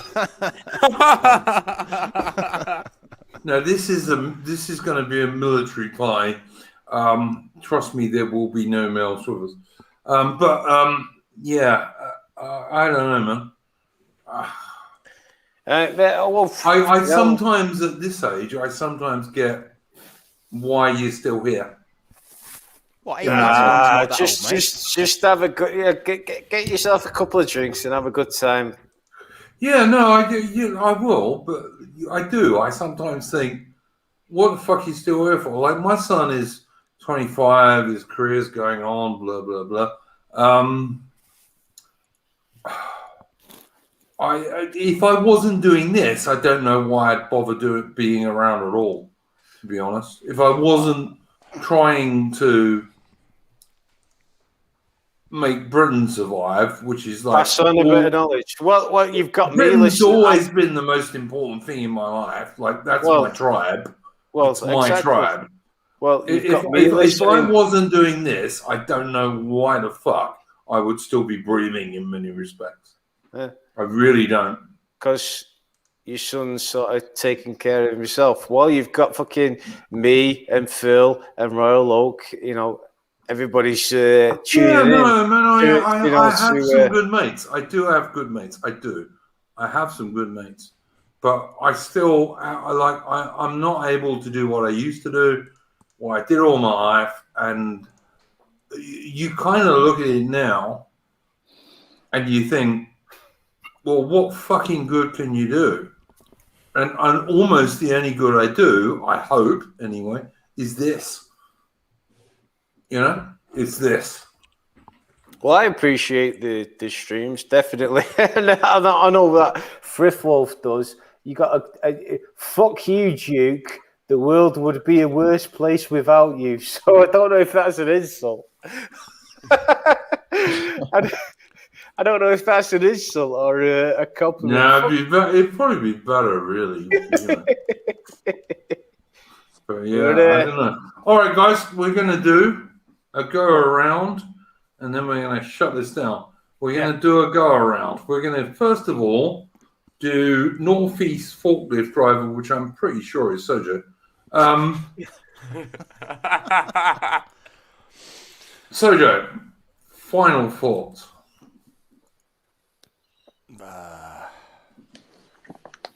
I don't know really. We've just been around so many topics, but I would say that, you know, as men, we have our ups and downs and we fall out. But if you can take it in your stride and in good graces, then that's what most blokes are like. So, you know, like Top Cat, you know, all the best to you. Don't have anything against you. I'm glad you've come on. I've enjoyed it. We've had a good laugh. I think drunk Toppy is always the best Toppy. And same with you, Phil, for coming on. It's a good thing. 100% agree with that, guys. Yeah. So yeah, it's been good. Yeah, thanks, Sojo. That's cool. Top Cat. Well, just to summarise, like I said, you know, we all have our differences in particularities of, you know, how we think the culture, the country should be run if and when we, you know, regain power. But you know, there are simple truths that unite us all. Like, we don't want English schoolgirls to be gang raped by Pakistanis, and we don't want to be replaced in our capital cities such as London. You know, these are awful things that are happening to our people that, you know, there's not a person on this panel that doesn't agree with me that, you know, those things should be stopped. So that's why I wanted to come on tonight. You know, I kind of wanted to come on as well to talk about. I'd like to, you know, find out a bit more about Duke and his, you know, his time in the army and what have you. But I just wanted to come on tonight just to you know, just kind of to extend an olive branch, you know, to Sojo and, you know, Royal Oak or anybody else who thinks that, you know, the 37 community doesn't welcome them, because we welcome anybody that is a British nationalist and, you know, just wants what's best for British people, especially British you know, children, or what you know. That's why we're here. That's why we're doing what we're going to do, and hopefully we're looking up to organising a few you know, in real person meets. You know, when the world opens again, we're going to be you know, organising a few meets. I'll be there, Phil will be there, Hemi will be there. You know, we can all start meeting up and, you know, starting to build real communities. And, well, I hope you're going to get some cheeky babes. You need to get cheeky babes, right? Who knows what can form from, you know, those first few meets. Yeah. Listen, let me just say one thing. My service in the British Army was a regular tour in Northern Ireland and a Roman tour in Northern Ireland. That was most of my service in the British Army. Not that exciting. That's what it was. Even today, when it pisses down with rain and it's really miserable, I think Belfast. But there we go. Next one. Some Northern nationalists. Anything to say, mate? I haven't got a lot to say, to be fair. I'll join later in the stream, but I think Toppy's pretty much summed it up, to be fair. What we do disagree on, I think it's not really important, to be fair. I think, obviously, I disagree on economics, but what we do agree on is the nationalist question, and that's the most important thing. Like all these autistic differences, well, don't really matter, to be fair. Provided we control the borders and we keep our nation alive, it doesn't really matter, like the economics or whatever. That doesn't really matter. But I haven't really got a lot to say to be fair. I think Toppy summed it up, to be fair. But yeah. What we do disagree on isn't that important, to be fair. What matters is that we preserve our nation. That's the main thing. I think that we can agree on, can't we? Like the stupid differences don't really matter that much, to be fair. I think that's all I've got to say, pretty much. Totally agree, mate. Yeah, Big Ten, agree with you. Gabriel, anything? Oh, well, first off, happy birthday. I'll say that again. Enjoy your plans. Yeah, all right, mate. Happy birthday. Yeah, thank you, Phil. That's kind, man. Get pissed, Duke. You sound like you kind of feel sorry for yourself that you're so old. Get pissed and see, I'm not. See what happens. No, you don't know me very well. Have a few beers and see what happens, man. Yeah, listen, I'm sure it'll be fun. You don't know me real well, but I'll be fine. I'll be sorry, Gabriel. Carry on, man. That's all right. Happy birthday. That was my main point, number one. But the thing is, I'll talk to anyone about anything, no matter what. I don't like to divide myself over sides or whatever. We have a similar ideas. We want as Phil just said. I can care. At the end of the day, there's a lot of minutiae that goes on, and people divide themselves under very autistic lines about what's going on or what's not going on or whatever. Get rid of that. Load of nonsense. This is the real world, real life. Let's just get along, have natters, have a couple of beers, and everything will be fine. I'm going to have a whiskey and a cigar after this. But yeah, anyway, cracking. That's all I have to say. Good to hear from you, Paul. Good to hear from you too as well, Tonka, by the way. I know on all of you as well. Cracking speaking to you. So roll out, mate. You can tie it all up. As we come up to the 4th hour, I just got to say, big respect to all the 37 people and also to Sojo and everyone. Fair play to Top Cat for being on face cam the whole time. I think he's the only one he was. So big up.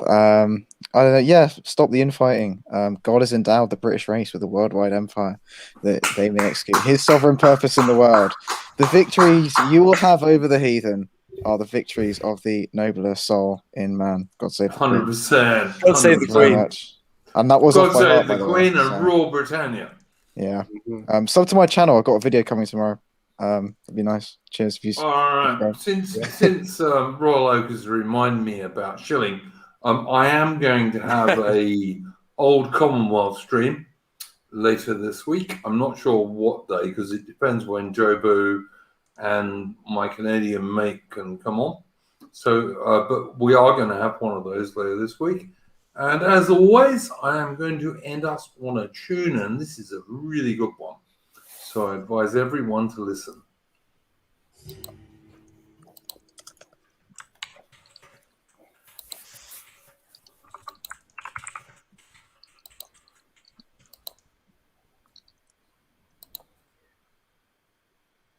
Was on the 28th of May, the morning being clear, the fleet to windward we espied, a Frenchman did appear, the signal for the same being made, the chase was soon begun, and then for battle we prepared to show Monsieur some fun. Our ship being cleared, the foe we neared with expectations high, that we should show the murderous foe that British courage still will flow to make them strike or die. The famed Bellerophon began her cannons first to play upon the 3-decked ship of theirs which could not run away. Our hearts of gold their shot well told in showers about her side, till the Leviathan came up the battle to divide. Then seeing plain 'twas quite in vain the contest more to try, she struck, and this does show that British courage still will flow to make them strike or die. Night coming on, the battle ceased, till Phoebus rose again, when we beheld this traitorous fleet still vaunting on the main. Our line being formed, and all hearts warmed, the fight was soon renewed, determined to hand down that flag which with contempt we viewed. Lord Howe engaged their hottest rage, ye broke their line to try if such maneuvers would not show that British courage still would flow to make them strike or die. The battle warmly was maintained, much valor was displayed, till night with all her sable train, the action still delayed. Now since again all o'er the main these rebels can't be found, we'll set admirals in our glass, the toast too shall go round. Each heart shall sing, long live the king, and each again reply, if they're recalled again, we'll show that British courage still shall flow to make them strike or die.